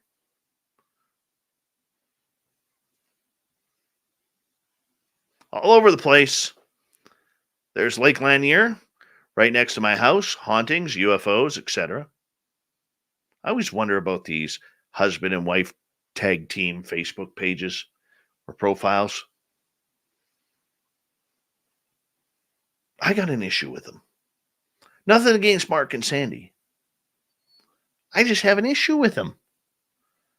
Is there anything out there that says, I don't trust my spouse, that I have to have a joint Facebook account? Is it just me? I know this is completely off topic. Completely off topic. But is there anything that says, hey, honey, I don't trust you worth anything. We're going to share a Facebook account. But, honey, I'm a big boy. I can do it myself. No, honey, you can't. You can't. It's just the way I feel. It's the way I feel. It always makes me wonder, do they share meals? Like, do they go to a restaurant and share just one meal with 2 forks? Do they share underwear? Toothpaste? Even worse, the toothbrush? I don't know. I don't know. That is so not a woo topic, but it's one that bugs me. One that bugs me. Nothing personal. If that's your thing, you do it. You do it. You're allowed. Just weirds me out. Thank you to Shirky Poo for the news, Fedora John for the report, Swamp Dweller, and our good friends Damien J and Hoodoo Tall for coming on in to the big show tonight. We got Mr. Ron Bumblefoot Thal rocking in the background with Little Brother is watching. Bumblefoot is the official music of Spaced Out Radio, rocking us in and out of every single show. Get your horns up for the guitar god himself. Special thanks to everybody listening in at home, at work, in your cars, wherever you may be. Thank you to everyone in our chat rooms tonight. YouTube, Twitch, LGAB, Revolution Radio, Spreaker, Facebook, and Twitter. Remember, this show is copyright by Spaced Out Radio and SOR Media Ventures Limited. Thank you so much for choosing to share your evening with us. Because together, my friends, we own the night. Mr. Bumblefoot, we need a favor. We need you to take us home.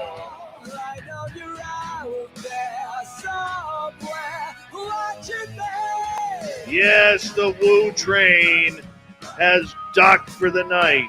But soon, my friends, we shall ride again. Your seats are always available. Your tickets never expire. And if you want to bring a friend, throw them on the train. We got room for them, too. Good night.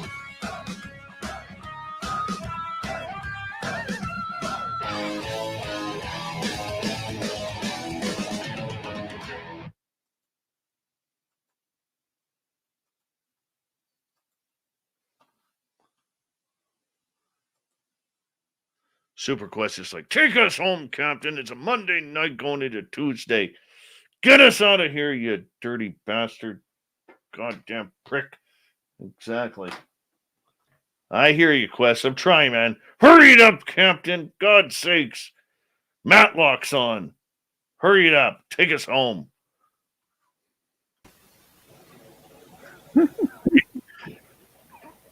Dude, I do sometimes, but I rarely go out on tangents like that. That bugged me.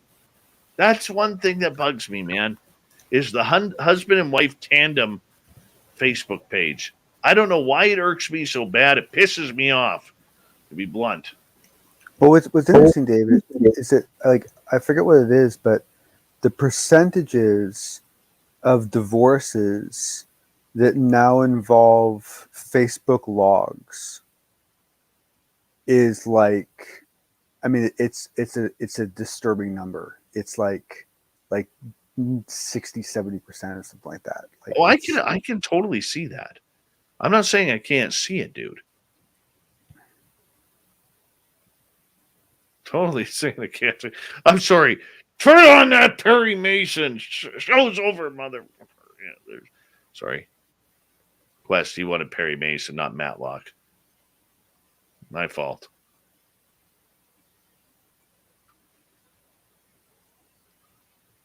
but what I don't understand is like If your wife, hold on. If your wife came up to you and said, Johnny Pooh, I think we should have a joint Facebook account.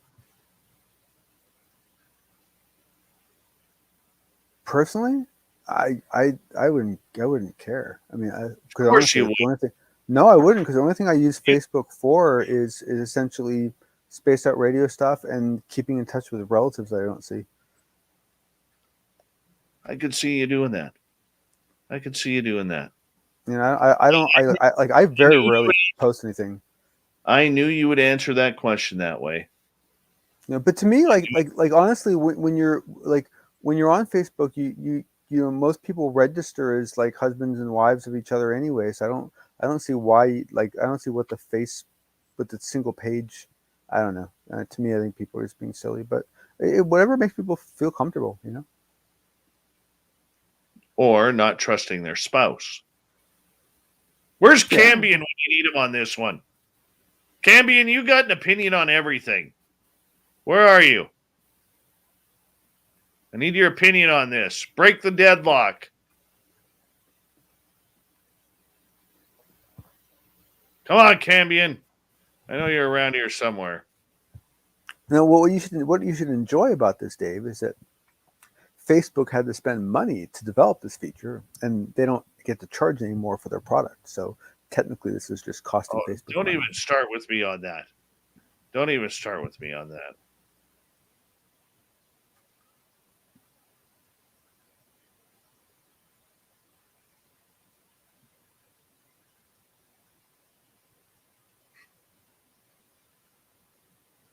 Yeah, Facebook is an interesting place.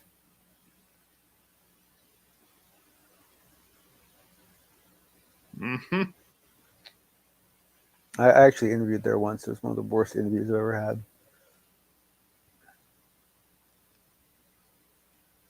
There is no way I could ever work for a tech company. No way. I mean, the money would be great.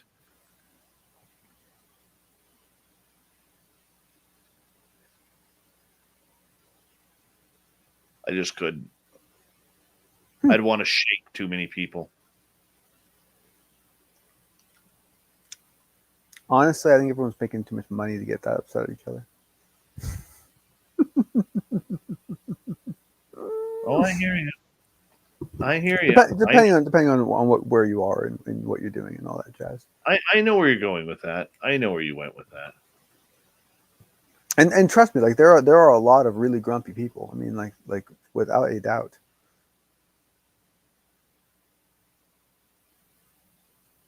Hmm. If you say no, see, this is the conundrum we get in. If your spouse says, if you say no to your spouse for the joint Facebook account, now they're going to automatically be suspicious. You're not in a winning place either way. You're not. I guess. I could think of a lot of good reasons not to share your Facebook page that doesn't involve trust.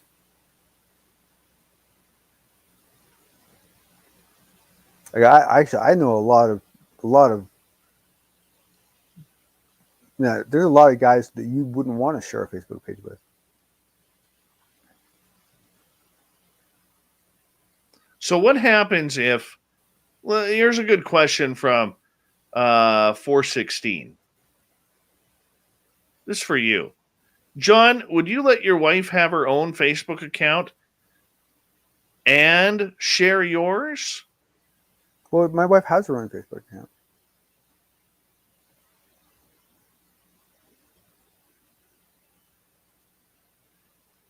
What's mine is mine. What's yours is mine. And what's mine is mine.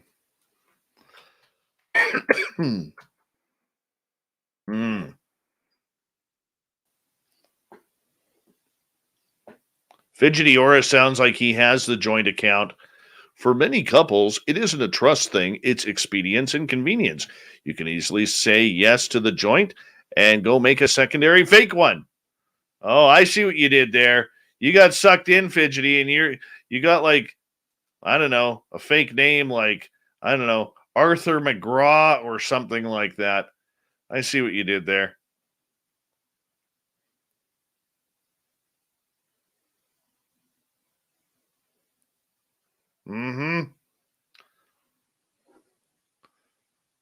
Okay, sorry. Where did John go? John, where'd you go? Maybe he got pissed off. I don't know.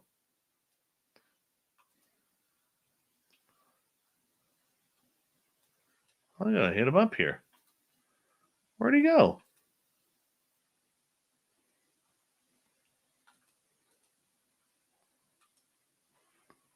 Where'd he go?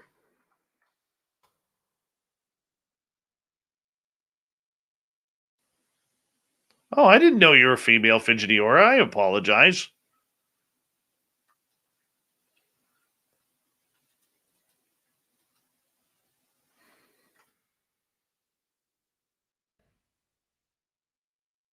You can laugh at me.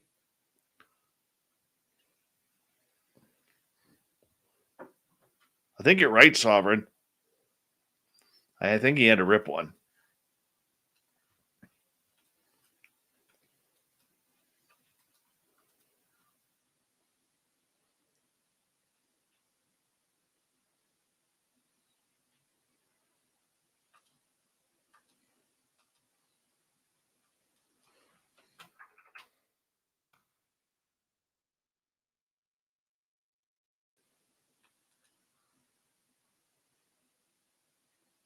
He just got abducted.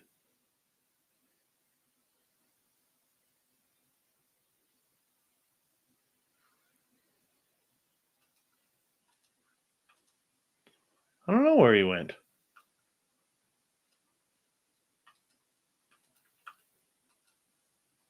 Oops.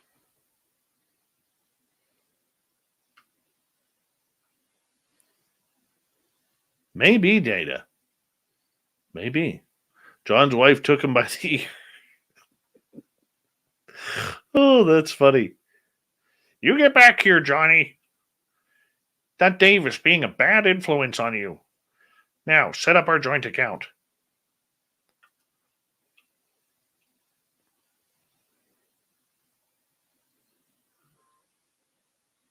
Oh, hold on. I think he messaged me. His internet connection went dead. He's working on it. He'll be back. He'll be back. That John is a trooper, man. That John is a trooper.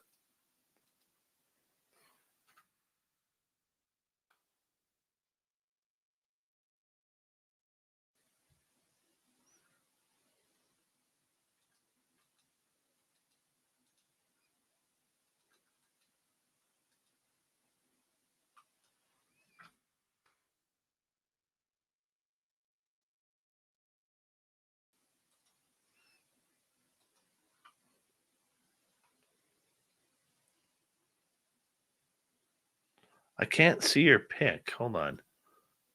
Hold on. Let me take a look here. What the hell is that? In your photo there. Is that a butterfly? What is that? We love you, Fidgety Aura. We think you're cool. Yeah.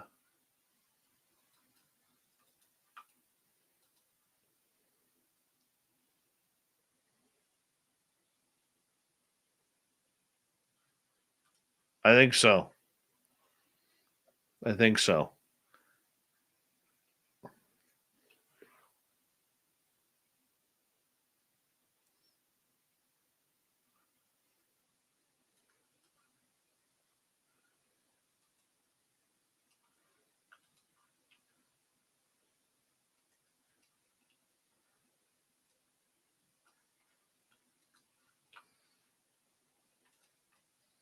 You guys see the video of three guys who were pulled over in a Tesla with no one driving because they were all too drunk and they figured the automated car would drive them home?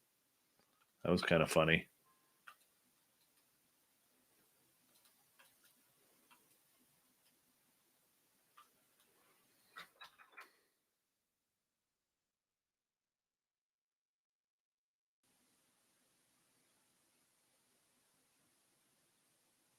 I am like a big brother.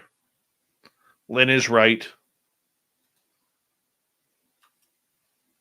John, his Comcast went down.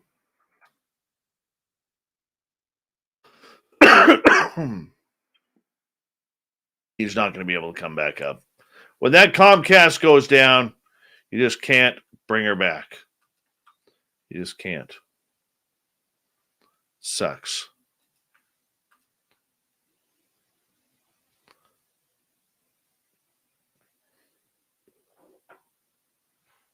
Officially, Forest of Monsters. How are you?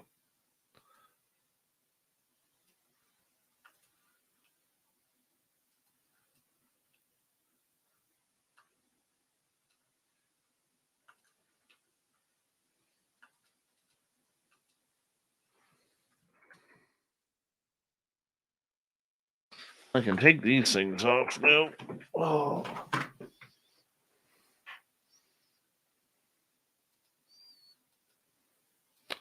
How'd you guys like Hoodoo Tall and Damien? I thought they were fantastic tonight. I did. I want to go look for them dinosaurs. That dinosaur thing is really, really bugging me. It really is.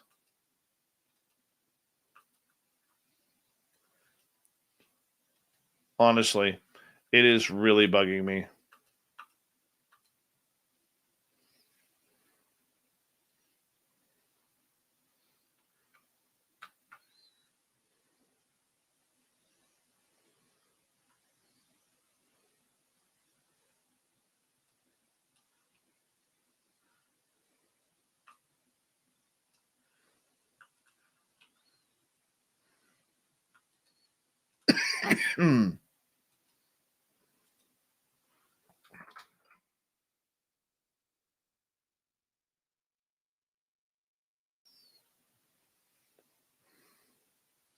Yeah, they're good dudes, man. They are good dudes.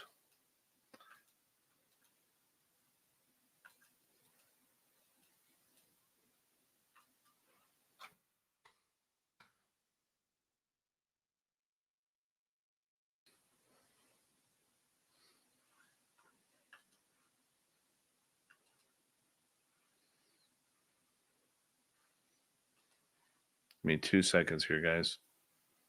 Oh, where am I? Right here.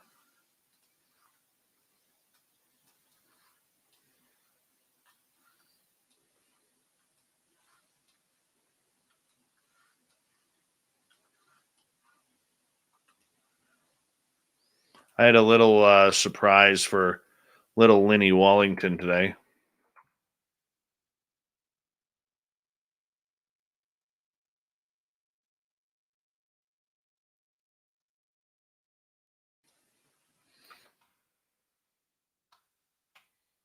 One of our radio stations that we broadcast on, Saga 960, wants to pick up her portion of the weekends.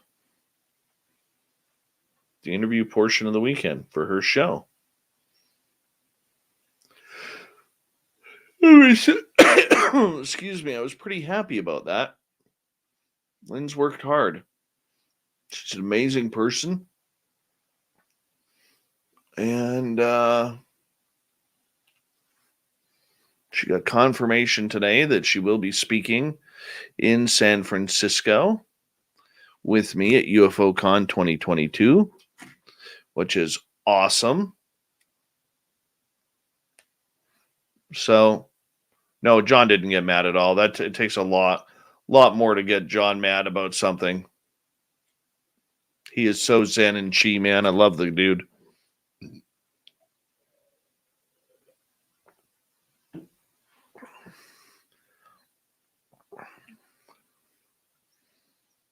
So, Lynn will be speaking at UFOCon 2022 along with me at the end of March, 25th to 27th in San Francisco. And then we go to Vegas. We're going to get her all hooked up. We're going to totally redo her studio so it's much like mine. And what we're going to do is we're going to have a good time in getting her on some terrestrial radio stations. Ow.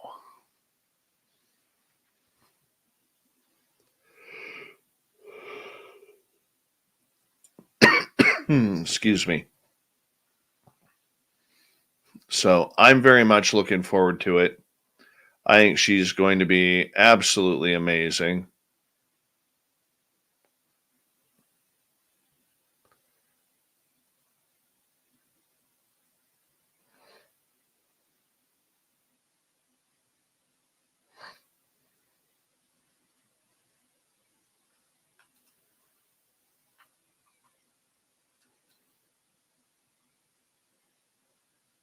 Tomorrow night, Super Duke from World Bigfoot Radio will be joining us.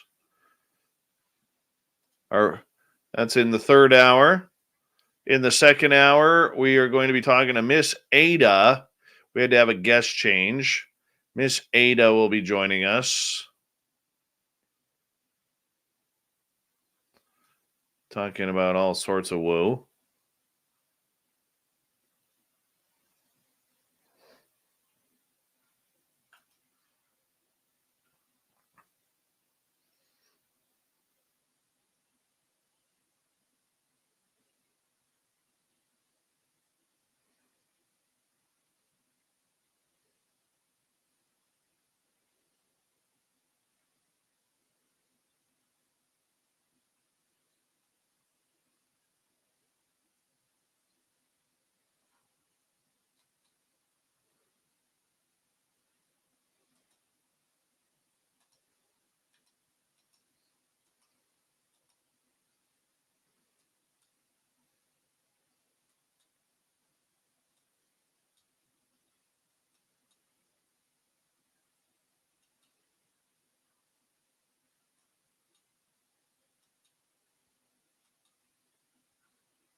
And the other announcement we're going to make, I should say this.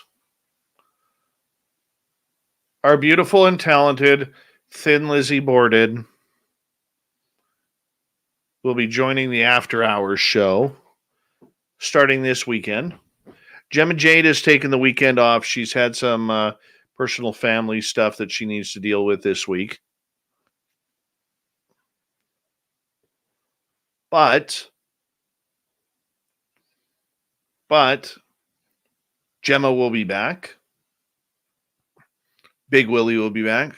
Fedora wearing John will be back.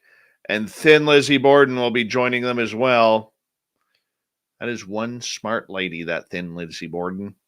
Going to be a great quartet of knowledge every weekend now. You got the brains of Lynn Wallington early on, and then the brains of Willie, John, Lizzie, and Gemma on the weekend nights. God, that's good stuff right there. God, that's good stuff.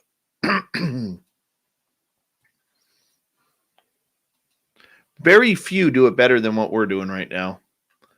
Very few. That may sound a little egotistical, but yeah, very few do what we're doing.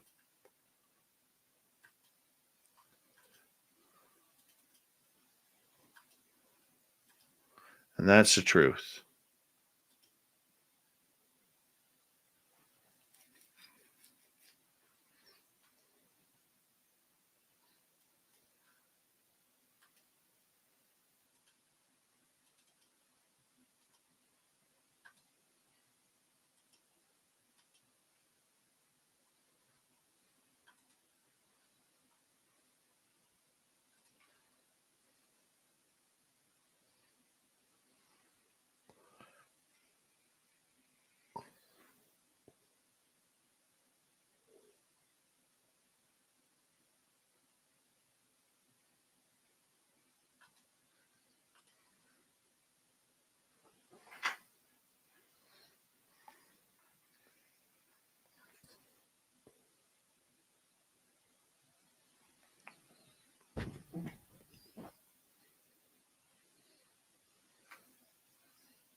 Anything else you guys would like to know?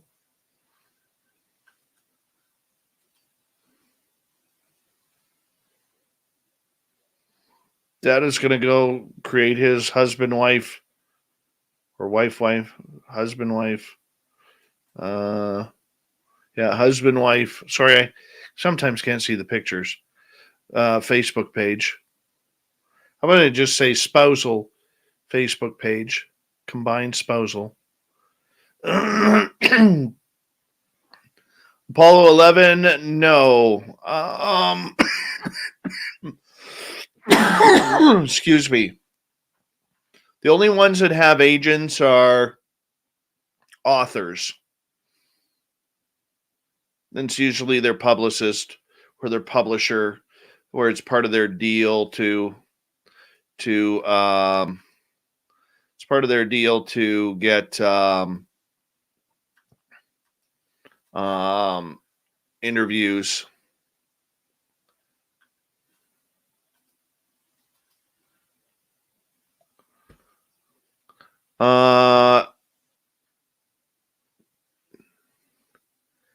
Nikki, the answer is yes, but I won't answer that here.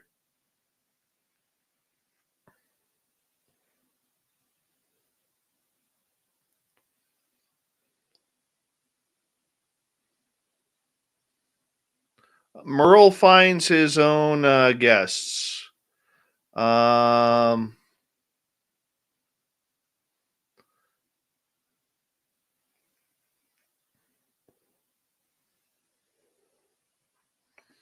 sometimes will help him out. I'll put that one to consideration to him.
there. That there.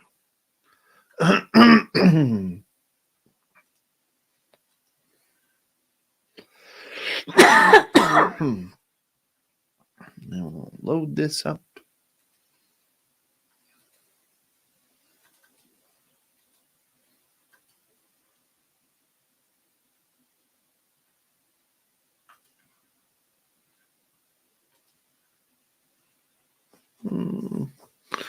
Dave, you should have the science Bigfoot guy talk about.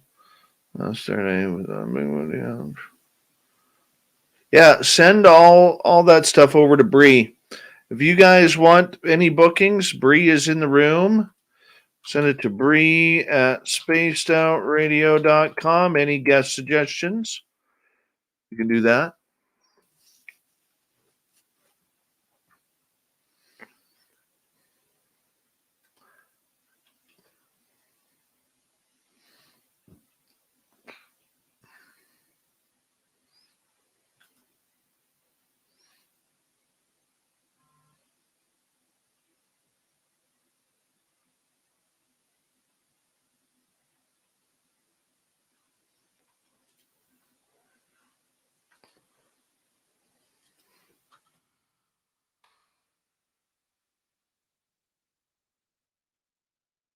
Hey, Steam Train Mark. Am I alive later today?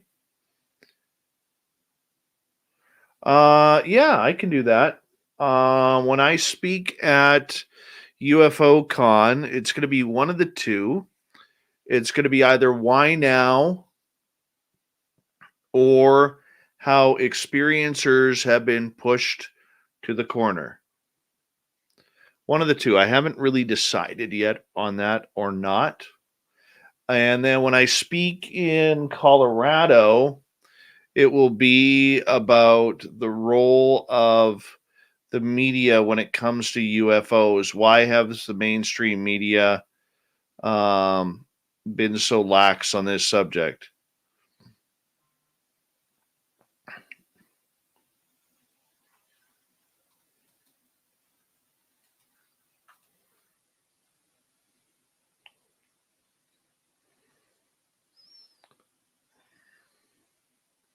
Bree is Thin Lizzie Borden.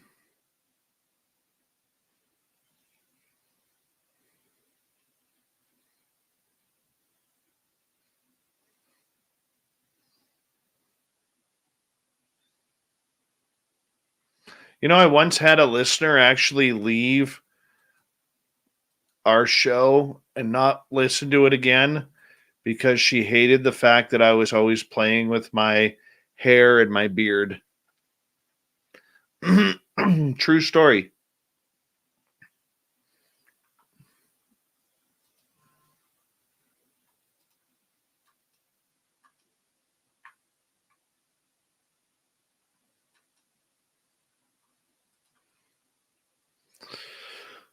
Mark, the only agenda the media has when it comes to UFOs is stupidity. Media outlets are run by a bunch of egotistical, I know better than you type people. And they have a tendency to think that they are all important. They have a tendency to think that they are famous. They have a tendency to think that nobody should tell them what the news is except them. It's very egomaniacal business.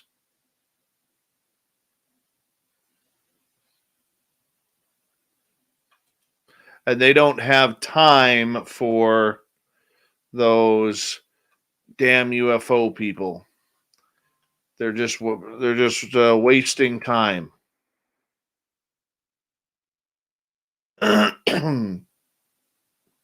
the truth.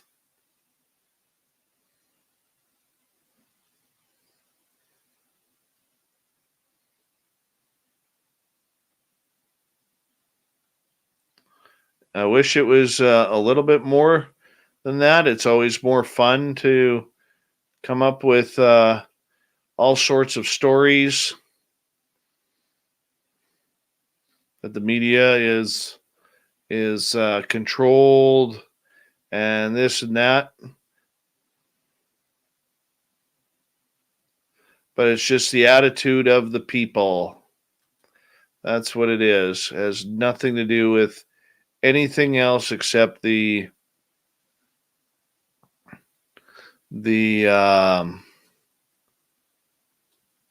attitude of the people.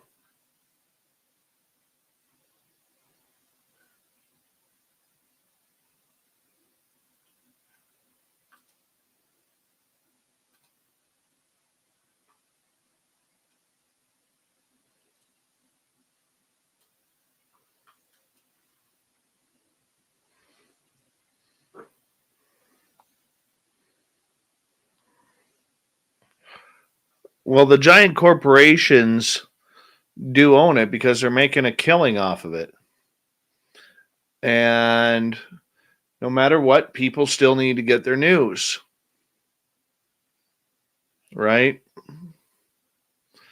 But the problem with the media is they become woke. They become absolutely woke.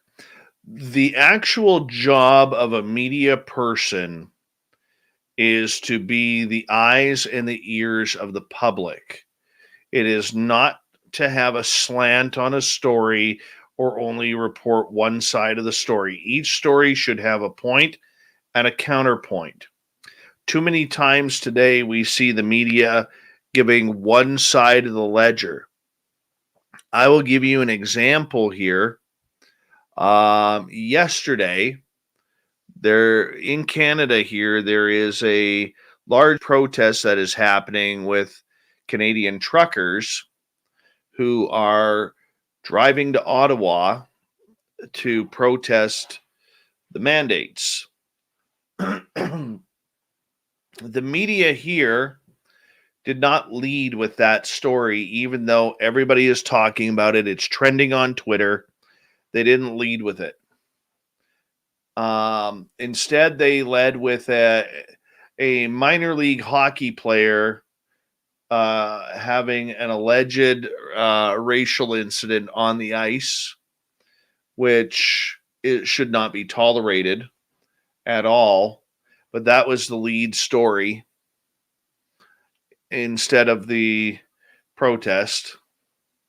Grant Roger, thank you so much, buddy. How's Quesnel tonight?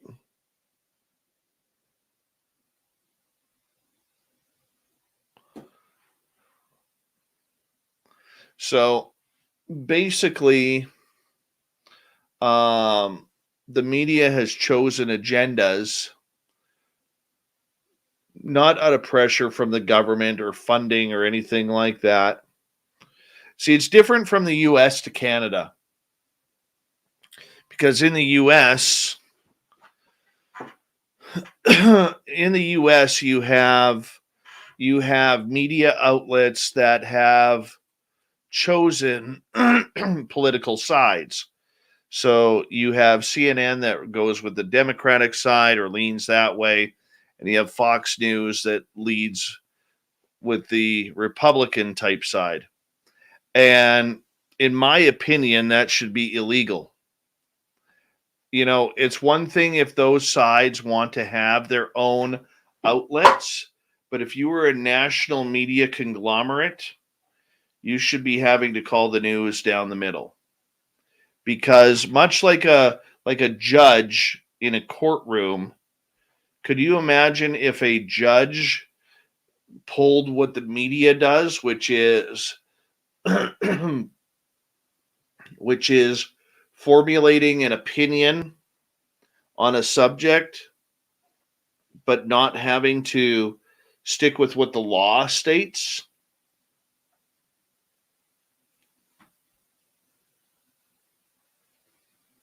Sovereign, she has some family issues she's dealing with that she has to tend to this weekend.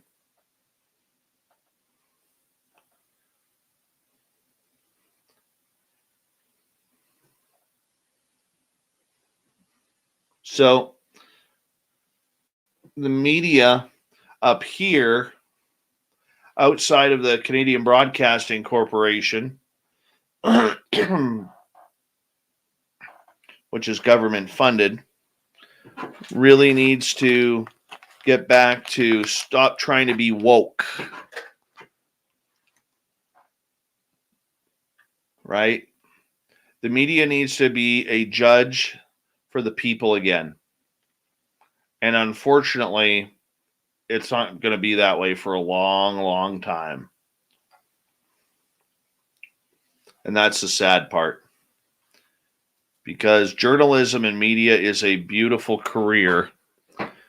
And the unfortunate part about it is real news is just embedded by a bunch of dinosaurs now.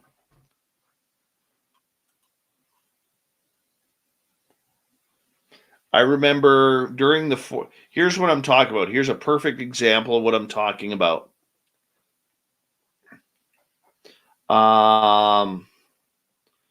When we were burning up here and my town was surrounded by forest fires last summer, I was watching the news to see to get an update on the reports, the fire reports. They did a 90, okay, now you got to realize at this time there was almost 400 fires burning in British Columbia at that time.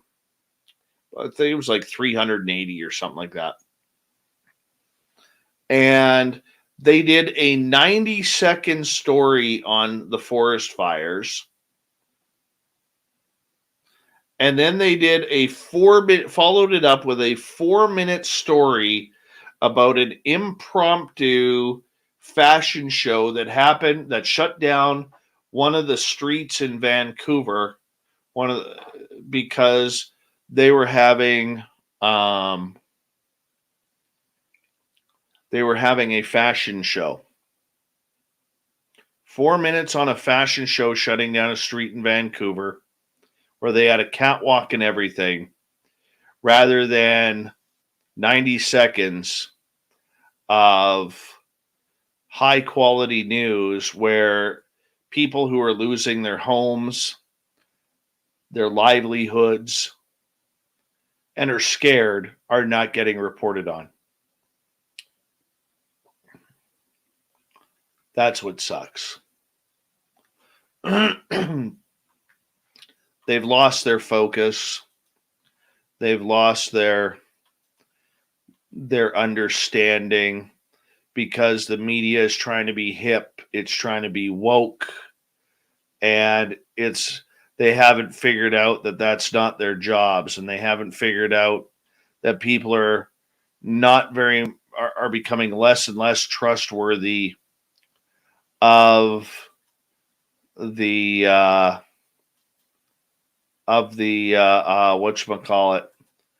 medium because of the way they act. And frankly, I think it's disgusting.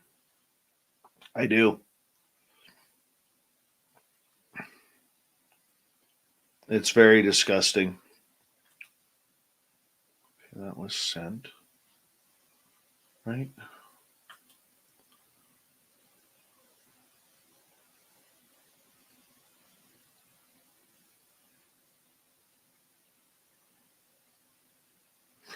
Yeah, they tried to cover up. Some media outlet here tried to cover up the truckers protesting icy road conditions, which wasn't it at all.